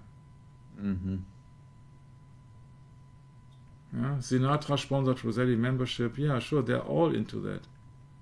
Gambling, money laundering. Shortly before Roselli testified before the U.S. Senate Select Committee on Intelligence, unknown person shot and killed Giancana officially in the basement of his Illinois home. This happened just days before Giancana was to testify before the committee.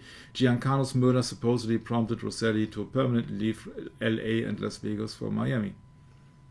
Yeah, he had been missing, and then later on he was found decomposing in a fisherman's drum, etc. If that is correct, yeah, you can question everything. Yeah. According to Bonanno, Roselli fired a Kennedy from a storm drain on Elm Street. I highly doubt that. I have just another idea, or not idea, but I will try to explain that also. And it was no James file. It was not happening. Yeah. So these are just all programs. People are being programmed by the media, by radio, broadcast, internet, television. Playboy founded in the same year as MK Ultra. Yeah, as a Babylon Mysteria religion, sexual revolution.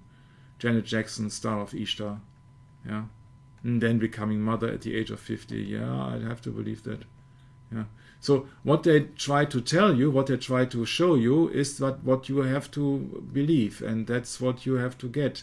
So when she's trying to show you something, then it's a religious ritual here. That is not happening by accident. There is a famous and one of my tasty musicians out there. The name is Donald Fagen. Donald Fagen made a very terrific album called The Nightfly in the beginning of 1980s. He happened to be one member of the Steely Dan group. And Donald Fagen has made that song about the radio broadcast of the Nightfly, speaking of respect the second delay we use. So there are radio stations that employ a 7-second delay in their live broadcasting in order to allow for unexpected bloopers, obscenities and foul-ups that may occur in real life. So live is not live. So when I would like to avoid the occurrence of Mrs. Janet Jackson, then it would have been avoided. But they don't want it. So that was happening on purpose and not by accident. Yeah, when they have the second delay on radio broadcasts, you can imagine they have the same at television. It's not live. There's a delay. You're not seeing live pictures, you're seeing pictures which are a little bit more older. Okay? So that's what you have to bear in mind. They're all playing all tricks on you. You believe everything you see that, oh, it's now happening. No, it happened. It happened. And not only that, Michael, they are censoring or rather suppressing any information that might be useful to you. Mm-hmm. Yeah, and that's just programmation. It's just to program people by movies, by broadcasts, by magazines. Yeah, it's endlessly. It goes endlessly. You see that you can't make 100 sessions or 1,000 sessions on Kennedy. Yeah, sure, they all have tried LSD at that time. That was just fancy stuff. But you see that also Mr. Kurt Meyer allegedly has connections with Mr. Kennedy from the CIA regime changer, Regime Militantes Ecclesia, with his wife Mary Pinchot, because allegedly both of them had drug experience together. But what does that tell you? That does tell you that the CIA is even handing over some wives to Mr. Kennedy to put him in trouble. I think that nothing happens by accident there. Let me just look, where am I? So then go to the 1964 Warren Commission testimony of Mrs. Kennedy. That is hilarious, actually. Yeah, because that is not a regular interview. It seems like coffee and cake. So that most important thing is, I usually would be waving mostly to the left side, and he was waving mostly to the right. Yeah, sorry, it's about murder here. It's not about the presidential appearance or so. Yeah, and she says it was terribly hot, just blinding all of us. Yeah, so why did she not remove her hat? Mm-hmm. Maybe why? Because it was maybe glued on, huh? Yeah, that's most likely, actually, that it just has been stable in place for the entire action that she made. And it was very windy also on that day. You can see the flags on the limousine and on the bumper. Right. Yeah, right. So that is, yeah. Yeah, and then she says that, then was my Connolly was yelling, oh, no. And then she tells you, and then the car was very slow. She doesn't tell you that it almost came to a full stop. No, she says only, the car was very slow. And there weren't many people around, sure, because it was a restricted area. Yeah. So you have to look upon the things that she does not tell you. Yeah? And what she does not tell you is a very strange thing, because now we have a problem here. Do you recall anyone saying anything else during the time of the shooting? She says, no, there weren't any words. There were just Governor Connolly. And then I suppose Mrs. Connolly was sort of crying and covering her husband, but I don't remember any words. And there was a big windshield between, I think, isn't there? And Mr. Ranking, the interviewer, says, between the seats, and that we have to take into consideration here. This is here like a protection for and support for the roof, which is down at the moment. Yeah? So you see, this is here also been equipped with a window, which can be opened. And as far as I'm concerned, Brad, I would say that its window is open. Yeah, that's right. Yeah, so let's look at her testimony. She says, "You know, those poor men in front, you couldn't hear them." She says, "There was a big windshield between, I think, isn't there? Yeah, between the scenes. Yeah, so those poor men in the front, you couldn't hear them." Yeah, and that's absolutely incorrect. In all of the pictures, frames of the Zapruder movie, and the pictures that I've seen, that window is not closed but open. Also, that would be a very strange idea, because otherwise the theory that the driver Will Greer shot Mr. Kennedy would not work if there would be glass between them, huh? So that's a blatant lie, most likely. But because maybe she's on a trauma and what else. Yeah, and she cannot think of anything more. I think that is the story, and that is what we came for, said the chairman. "We thank you very much, Mrs. Kennedy. It is very hard for them to talk, but I remember I don't recall climbing out of the back of the car. Yeah, I do not remember, just as I don't recall climbing out of the back of the car." So she cannot remember anything. Yeah, that's the most easiest task, to say that I can't remember. That's it. They did not ask her, Brad, that from which direction the shot came, or what direction made the body of your president, and what occurred. No, they just wanted to know that, did you wave left, did you wave right, and what did anybody say in the car. That's it. Yeah. So that is no regular interview when it comes down to murder of an American president. And she was claiming there was a big windshield between, this poor man in the front, you couldn't hear them. Yeah. So I think that it's fair to say that she is imagined that the windscreen is being closed, so she cannot hear what they are saying, and that is absolutely not true. Yeah. So I think she's not speaking the truth. Sorry. Absolutely not speaking the truth. Yeah, she can't remember anything. Sorry, this is German here. She can't remember anything. Yeah. What she can remember is that she's attracted to very wealthy guys. That she can remember. Yeah. For the head of Automobili Fiat in Italy, Mr. Agnelli, etc., etc. Yeah. This is just a bunch of people who are just sophisticated people. She's not interested in nice guys because they're not making any money. Oh, this is just... she dropped her first boyfriend because he did not make any money. Or not enough money. Yeah. So the problems we have made in that conspiracy series is actually that to avoid any gossip, but after all you can't trust any witnesses. But when you see all these close ties, when you see all these so-called coincidences, that of course maybe, just maybe, these the Morenschilds had handed over that land shop puppet to Jackie Kennedy, then you got the next problem, because that the Morenschild is not a regular guy, he's a baron. Yeah, so he is nobility. And he moved to America, and he was one of the best friends of Mr. Lee Harvey Oswald. What a coincidence, huh? The world is so small in Dallas. Dallas is such a small town.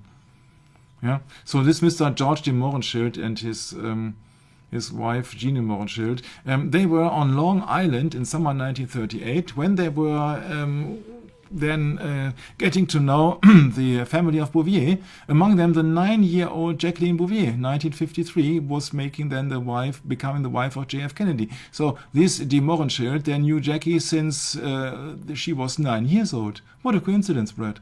What a coincidence. And it's getting better. In Dallas, then de Mohrenschildt moved to Dallas and had a job relating to oil at the oil baron called Clint Murchison Sr., which was, of course, the location where everybody was having a great meeting, be it Lyndon B. Johnson, be it J. Edgar Hoover, be it so many people, and Jack Ruby and all the people on the day before the assassination. Yeah. So what a coincidence. Spot on. Spot on. You see that all the people I've been together here, just CIA, Jacqueline Kennedy, you see, these are CIA agents, yeah, so they have met Jackie Kennedy at the age of 9. Yeah, it's all CIA. Yeah, it's just all the oil people and all the stuff. It's all about money, and of course also this Aristotle Onassis guy is an oil related billionaire. Yeah, and also he was suicided. He was suicided later on. This D. Morin child. You see that it's just. It just goes on and on and on and on and on. Allegedly, Mrs. Kennedy had affairs with Frank Sinatra, William Holden, and Gianni Agnelli from Fiat. It goes on and on and on and on and on and on and on and on and on. So once again, it's just a stinky business, this entire politician thing. Kennedy also met allegedly Aldo Moro, which was a political leader in Italy. He was being murdered in an allegedly Masonic murder ritual in 1978 in Rome. From the Red Brigade, Brigado Rosso, which also happened to resemble a pentagram, of course. And I have retranslated an Italian program about the murder of Aldo Moro, into German. In German, the interviewer says to the interviewed man on the right, I repeat the question, how Aldo Moro has been died. And it's very interesting because the original Italian title on that movie, on that video clip, has been said, when Kissinger threatened Aldo Moro with death. Yeah? So Kissinger was threatening Aldo Moro. Well, very interesting. Yeah? Kissinger being one of the main key players in the United States politics. Mm-hmm. Yeah. So and JFK still alive today. Can you? Yeah, unimaginable, huh? Unimaginable that he's still alive. He's more than 100 years. He's German, by the way. Ja, quando Kissinger minacolo di morte Aldo Moro. Yeah. Maybe that's also available with English subtitles. Oh, no. Huh? It's not, huh? Uh-uh. Interesting. Yeah, but morte means mort. Aldo Moro is clear, and Kissinger's. Yeah, and so the stinky business goes on and on. The JFK was being pushed by Jesuits, Catholic Church, mobs, Knights of Columbus. Yeah. It's just, it goes endlessly. You see that everything serves a purpose. Yeah, it's just the rituals all over again. Yeah, so what to believe? Videos to believe, pictures? No, it will be another approach that I think it's most suitable to JFK and politics. I think it's just another approach. You see, these are just pieces of the puzzle, but it's not the solution. The solution is that nothing happens by accident. Yeah, this is just a programmation. This is a program operation. The dress of Mrs. Kennedy also might resemble to Alice in Wonderland programmation for young children, because pink usually associates the color of childhood for women or girls, actually. And like the Wizard of Oz or Wizard of Osiris, actually, the story is based on Egyptian mythology, representing Sirius or Osiris or Isis, going to the underworld. Yeah, so the follow the white rabbit. That's the same. The same thing as in Alice in Wonderland. Yeah, so it's just also programmation. This whole QAnon thing, I said, this is a psyop. Beware of that. I said years ago, but I think that was millions of people falling for that. Yeah, Lewis Carroll. Yeah, also a pedophile. It's just all over the place. You see, that's all over the place. Yeah, follow the white rabbit. Yeah, into Wonderland, into the underground. Yeah, into the deep state, into the Secret Service. One of your preferred alter egos. One of your preferred alternative reality. Yeah, but it's just alternative reality. It's not the absolute reality. It's not the truth. It's just fiction. It's just a program. Yeah, where you would like to be. What you would like to be, yeah?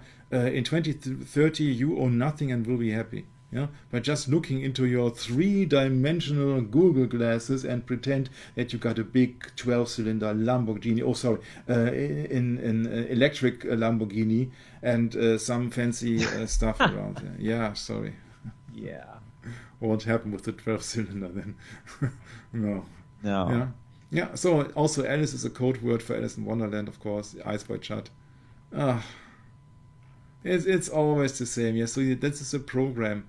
Yeah, so she is behaving because she is programmed to do so. Yeah, so when you see that how less she is caring for her husband and oh, he's dead. Yeah, okay, that I could care less. Yeah, and then I got another meeting with Clint Hill on the back of the trunk.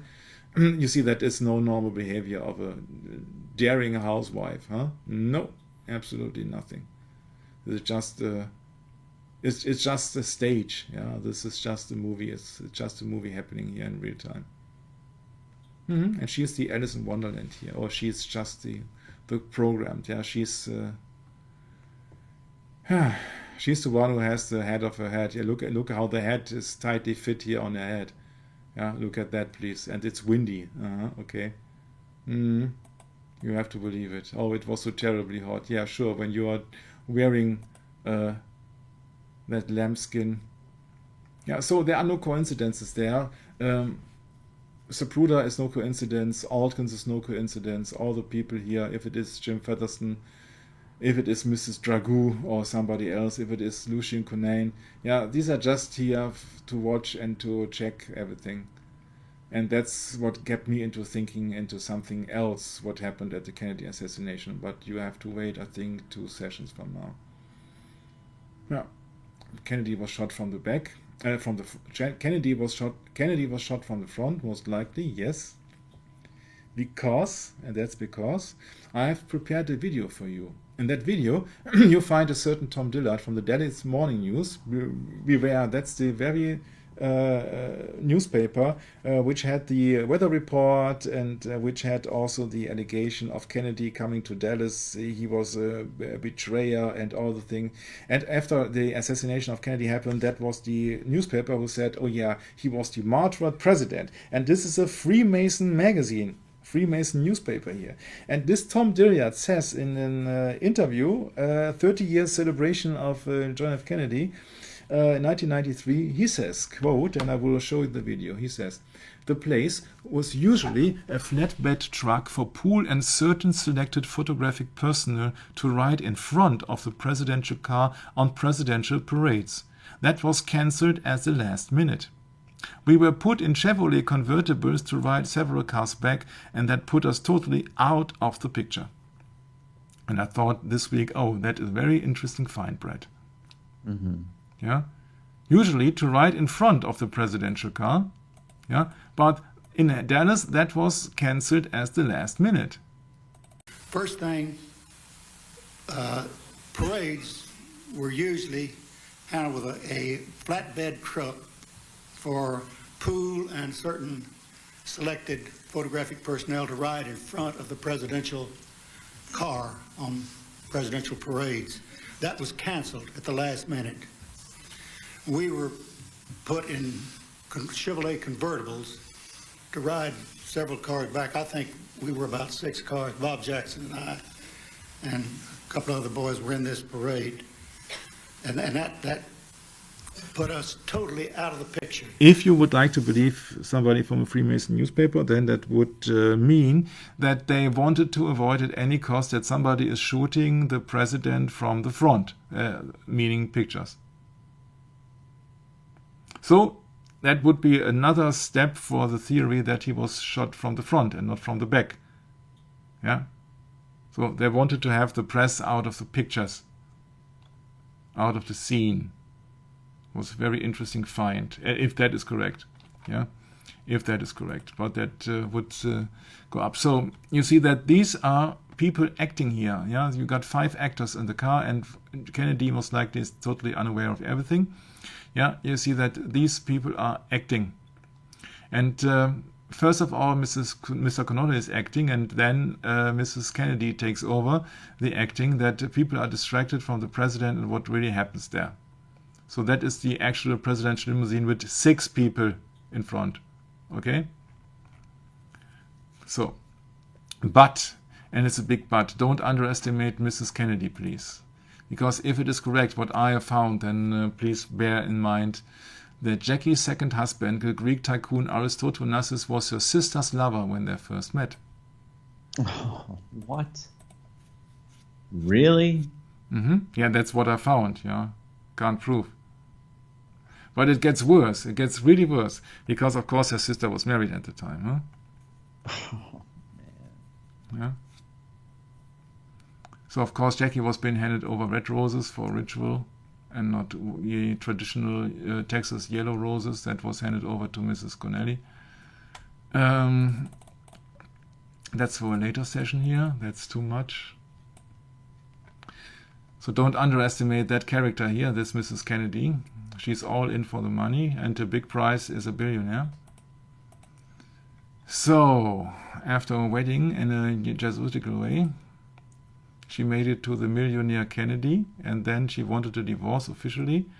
When you try and or you fall for some sources, then the father of Kennedy, Joe Kennedy, has offered her $1 million if he stays in the marriage, because JFK would not have been re-elected when there would be a divorce.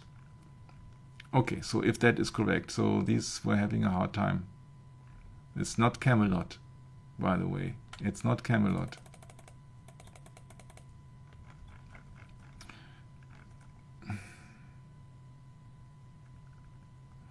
Because Jackie Bouvier, Kennedy Onassis' sister Lee, yeah, who had an affair with Aristotle Onassis, married Prince Stanislaus Radziwill. The Radziwill family established the Order of St. John of Jerusalem, that's the Knight of Malta, in Poland in 1610. The Kennedy established? Hey, did I read that right? If that is correct, yes. Whoa! Aye. The Kennedy Institute for the Study of Human Reproduction and Bioethics, located at the Jesuit Georgetown University, is helping found the Knights of Malta's hospice movement to America. Senator Edward Kennedy was one of the two keynote speakers. It is a movement to allow old people the right to die. The Knights of Malta have an ancient history of running drugs and administering mind-altering drugs in their hospitals instead of giving medicine. The ancient activity was carried forth into modern times when their St. Christoph Hospital in London began giving patients Brompton mixture until they died. Brompton mixture consists of heroin, cocaine, alcohol, tranquilizers, and chloroform water. This mixture is given in the Knights of Malta hospitals to patients every 3 hours until they die. Euthanasia, or mercy killing, may seem like a merciful idea until a person finds out how the people at the top of the euthanasia movement view things. Well, interesting little article you found, Michael. And I can't that's Kennedy bloodline most likely. I can't remember so many quotes.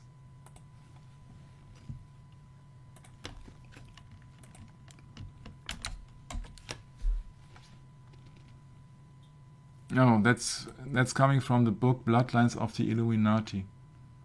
Man. That's a very page here. Yeah. Wow, it'll be interesting to look up some of the references in this book and verify all this information, because that's pretty stunning. That is pretty stunning, Michael. Yeah, I like to show the sources that you see that I don't make up the things. Yeah. Yeah, that's so right. That is that book here. I have to copy that into that. I don't know why that has been not found here. Maybe it will be shown. That is the reason. That is the link here.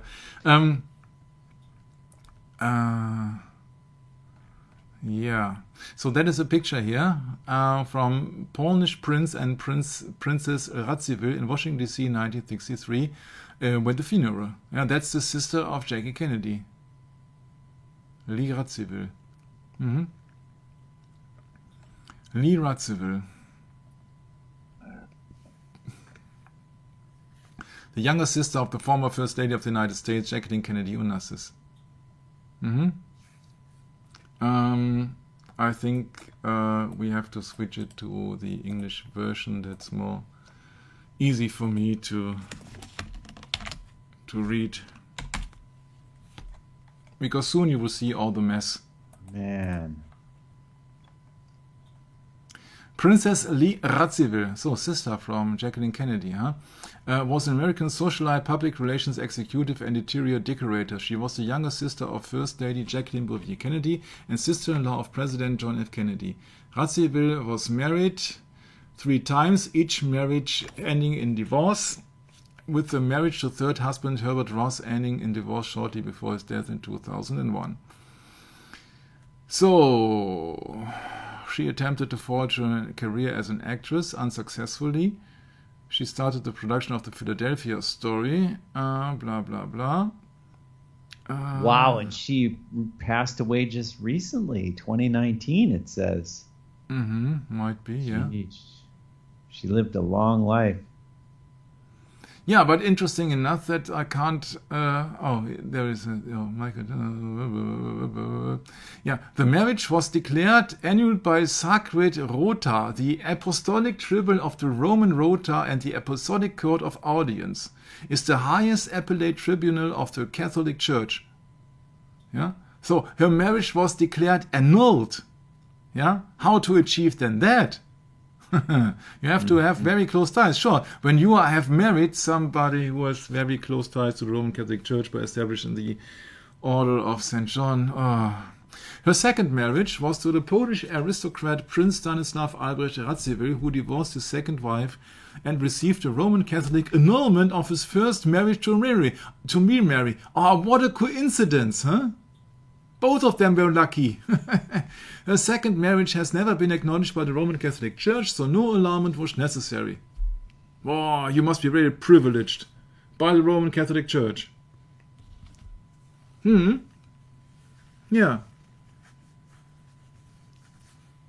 That's her. That's the sister of the First Lady. And she was accompanying Kennedy on the trip to Berlin when she says, I am a Berliner, yeah, because of the pregnant sister Jacqueline Kennedy. Yeah, that was her sister, who was then, Radziwill is also from a cardinal in the 16th century. Yeah. Later on, she was, that's from the German Wikipedia here, she was getting to know the Greek ship tycoon Aristotle Onassis, who later married her sister. She was getting to know, yeah. Oh, I like to know you. Yeah. And from that Vanity Fair was reported a long-time affair with Jackie Kennedy's sister Lee Radziwill, yeah, on behalf of Mr. Onassis. Yeah, so Vanity Fair says there was a long ago affair with Lee Radziwill, with Aristotle Onassis. So, you know that it was just running in the family, huh? Man. Yeah, that's pretty dirty. Both indoctrinated by their father. You have to become something. You have to look high above. You have to achieve a position in society. What else? You see that. It's very sad to see that these two were just for the money, most likely. But it's getting worse.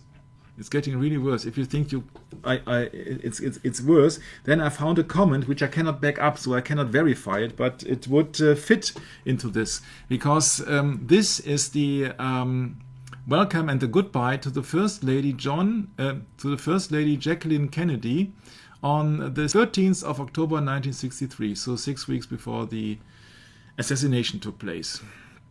And she was going on a trip on a plane from a king in Morocco, so it's just only the highest circles.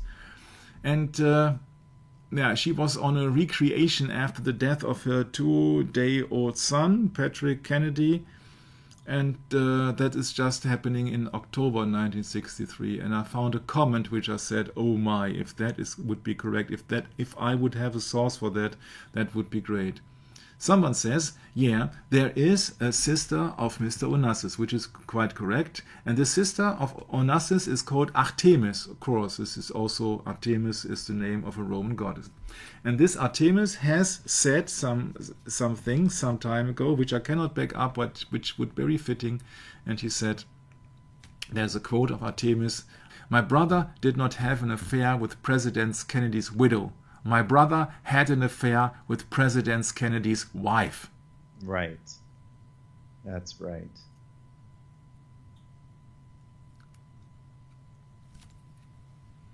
So, can't back it up. Yeah, but Onassis was been known as a womanizer, of course. Yeah, I can show you the video and I can show you the comment, but I think that give or take that Aristotle Onassis was somebody who was striving for fame and fortune. I think it is very, very high likely that actually that could be the solution. Why would she choose Onassis to spend her recreation? Yeah, so Artemis. Yeah, so ain't that some shit? But that was the quote which I found, which was very much in line with all these people in power, that they don't care about anything but just to have more power and to have another trophy wife. It's a trophy wife. Yeah, if you have everything, if you have billions, if you have everything in your possession, then you want to have something that others don't have, and that would be the wife of the American president. Yeah, that's a trophy. Yeah, so therefore I think that Kennedy, and it's quite clear that Kennedy was not very lucky that she was choosing Aristotle Onassis, but later on she married the guy. Yeah, it's a very, very strange photograph here, but she married that guy. And of course she was a womanizer. Yeah, of course he met Onassis on his yacht. Maybe he was having an affair with her sister, and therefore Jackie was being left alone. Maybe with Winston Churchill, yeah, Freemason and everything else. Yeah, so this is just fame, fortune, and power. Yeah, jewelry and fancy clothes and great locations. Sure, personal trip in Greece. Yeah. Sure, just want to be among the beautiful people. Yeah, and he knows much of it. It's called Clint Hill, of course, the man with the stunt on the JFK car. He knows much, and he has written a book of Mrs. Kennedy and Me, but don't expect to find an affair in it. But yeah, of course, it's just very telling when the wife and the first lady of the president goes on vacation with another man, huh? My. So once and for all, she's lying, because there is no split window, and she could hear the guys, not because the window was being raised, but because she can't remember anything. It's just a play. It's just a play. Yeah, everything is a play. Yeah. All the world is a stage. All the world is a stage. Yeah, and he's playing also his role. Yeah, Mr. Clint Hill. I got so many things which haven't made a point of. Artemis had first met Jackie when the First Lady and her sister leave her guest on the Christina in October of 1963. Yeah. Oh, her sister was with her. Okay, yeah, then nothing can... oh, maybe they had to just drop the idea, Brett. Just drop the idea. Yeah, so relaxed and smiling. Yeah, they're having a good time in Greece, sure. And they had all the time at their disposal to think of a possible assassination plan. Far away from America. Remember, Aristotle Onassis being a Knight of Malta. Knights of Malta are being to shared blood. It's not to help the people. Also his son, Alexander Socrates, no, not Aristotle, but now Socrates, yeah, hence the science is a new religion and philosophy. Yeah, he was the son of the Greek shipping magnate Aristotle Onassis, most likely, of course, Civil Military Knight of Malta. And he and his sisters were upset by his father's marriage to Jacqueline Kennedy. He was credited with attempting to improve the relationship between his father and Stavros Niarchos. Yeah, You know what happened to him? No? What, to his son? Mm-hmm. No, what happened? Mm-hmm.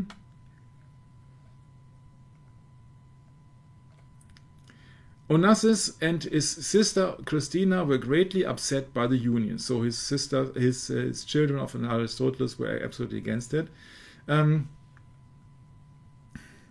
And the son of Onassis says, quote, if that is correct, my father loved the names and Jackie loved the money. So it's a win-win situation. It's a win-win situation. Yeah, and of course, among the highest possible circles.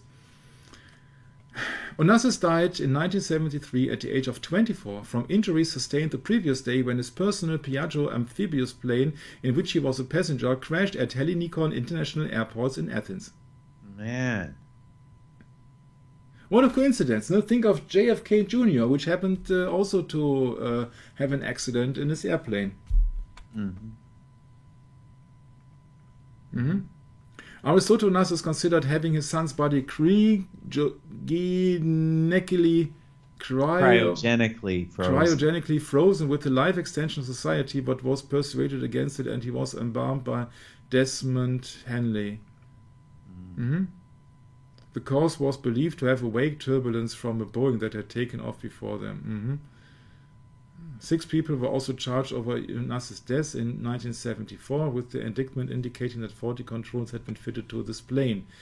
In December 1974, in a paid advertisement, Aristotle Onassis announced his offering of a 1 million reward for proof that his son's death had been a result of a deliberate action as opposed to the cause of negligence, the conclusion reached by the official injury.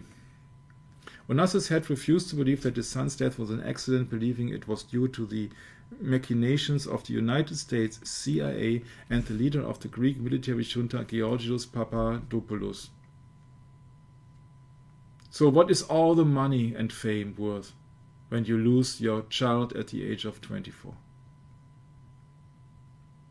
You see that Mrs. Kennedy has not brought luck to any of her companions, it seems.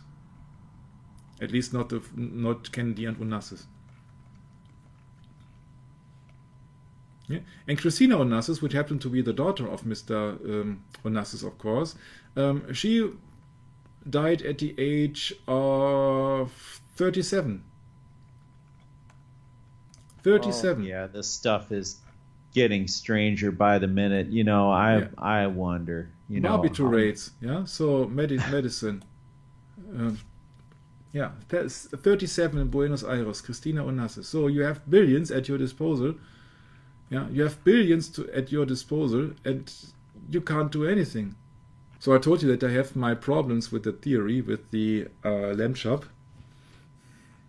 But we are not running out of theories, of course, because in the next session we will have a very interesting approach on the conspiracy of Kennedy.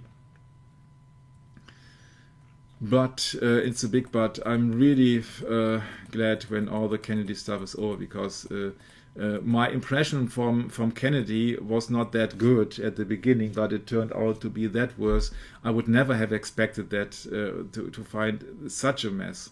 Yeah, it's a mess everywhere you look. There are no normal persons. There's just all persons in for the money and for power and fame, and they will betray each other when it suits them, when they have a benefit. Yeah, so everybody's acting here in an anti-Christian way. If JFK would be a Christian, then he would never have been run for the presidency of the United States. Yep, that's right. So whom to believe in all that play? Here I say nobody. Don't believe anybody, because everybody is here for some strange reasons. And I don't believe in anybody except in the Bible. Bible just says that you can't serve both masters. But if I go into every detail of the Kennedy assassination, all the whereabouts and all the stuff of Onassis, it's just all about the mammon. It's just all about the money. I really promise that next time we go into this very interesting script of Killer Queen, and if you thought that this session was strange, then you haven't seen the next session. It will get even stranger. That you really see that everything is connected and there are no coincidences, because we will meet up some things that we have also discussed in the Satanic Music Agenda Exposed. So until then, I really have to wish you good luck for finding real friends and real Christians out there, because there are few. The majority of people is actually on the broad way to destruction, because they all are serving mammon. They're all serving for power and fame, and it's just worthless. It's just worthless. We just don't have to treasure things here. You have to have our treasure in heaven. But this world is so up. Yeah, it's such a mess that you can't have. Yeah, you could just sum it up as adulterated, Michael. Yeah, because that's what it is. It's fornication and adultery. Yeah, and everybody's in for their benefit, and nobody cares about the other. Yeah, it is. It's really sad. Really sad. Who cares? Who cares for the children of Mr. Kennedy? Yeah, John Kennedy, who lost his father 3 days before his 3rd birthday. Mm-hmm. And he even had a plane accident. And the son of Onassis had a plane accident. And the sister of, and the daughter of Onassis, she was dying at the age of 37. And Robert F. Kennedy died at the age of 42. Edward Kennedy had his Chihuahua accident, I can't remember the name, and some other children of Kennedy, they had also accidents and something, and it's such a mess everywhere. Today, I don't regard the family Kennedy more than anybody else. When I started the investigation, I saw that maybe there are some guys who have really wanted to make the world a better place. But you see that if that is correct, that Robert F. Kennedy also had an affair with Jacqueline, although he was married and having 7 children, you see that where to start. And it's a mess everywhere. It's a mess. I won't do another politician anymore, because they're absolutely, I find him disgusting. They're all just paid liars, actors.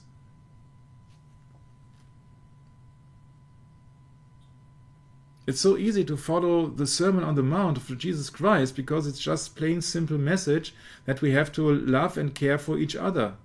But these people are caring for themselves, for their benefit.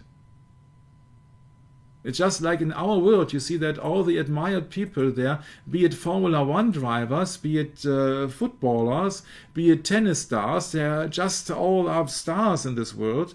Yeah, and what do? These people are just serving themselves.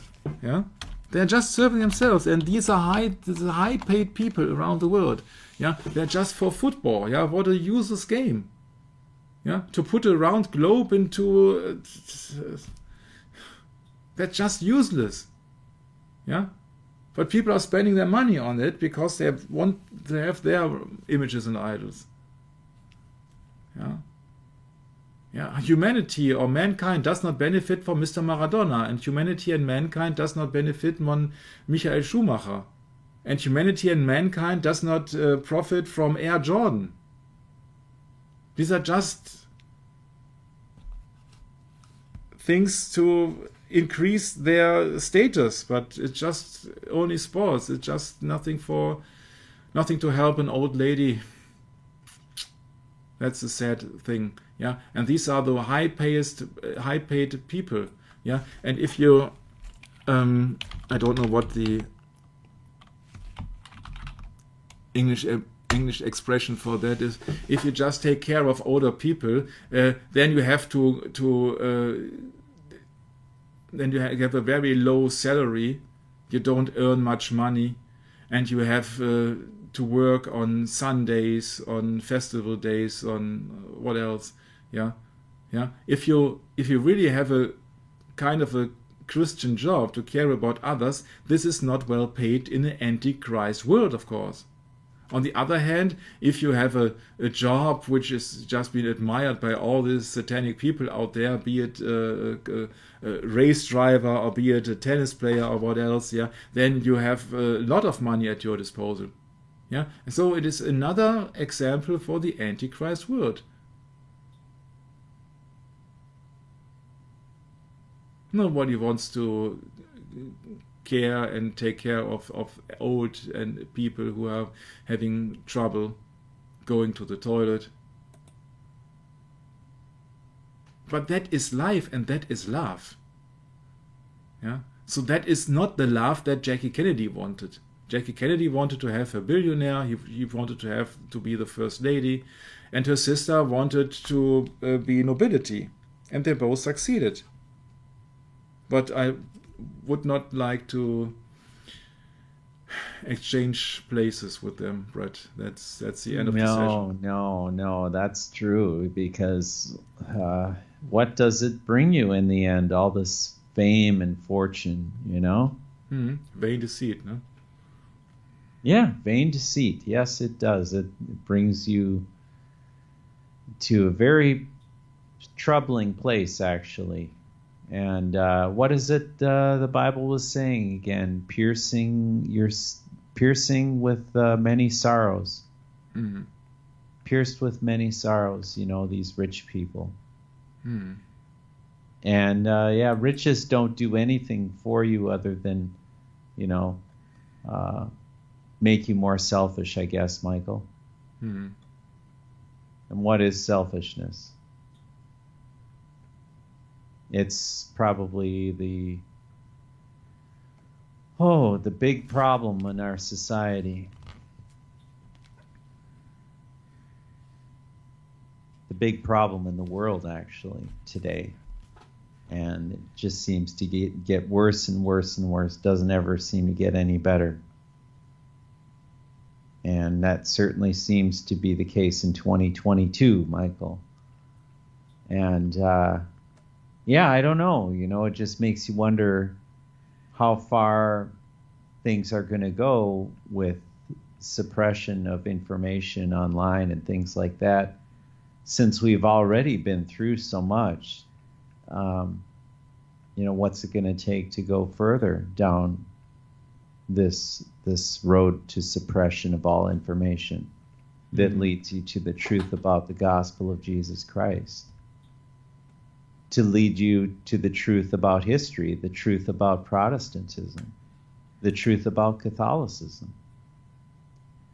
The truth, really, it's a painful situation. And those that are pierced with many sorrows don't want to have them exposed, Michael. They don't want to have that exposed. Although it is to those of us that wish to see it that way. But no, I think that we're certainly on a path to more suppression. And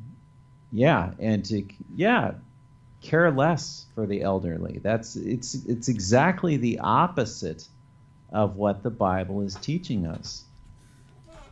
That we should love our neighbor as ourselves, not turn him into the police for, you know, doing something suspicious. But that's what the world wants these days. Yep.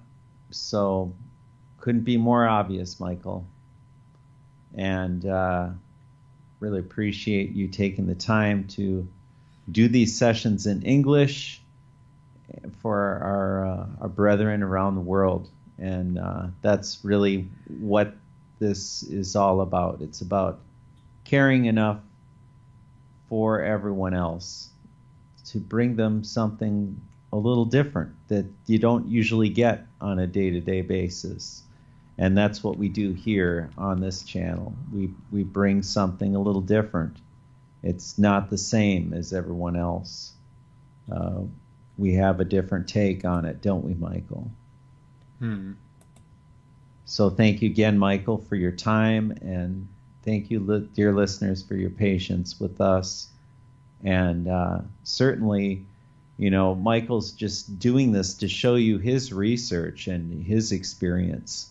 And of course, our motto is always do your own research, always search these things out on your own and come to your own conclusions about them. But we're just giving you another perspective, more or less. And it's a pleasure to have you, Michael, and looking forward to next time, God willing.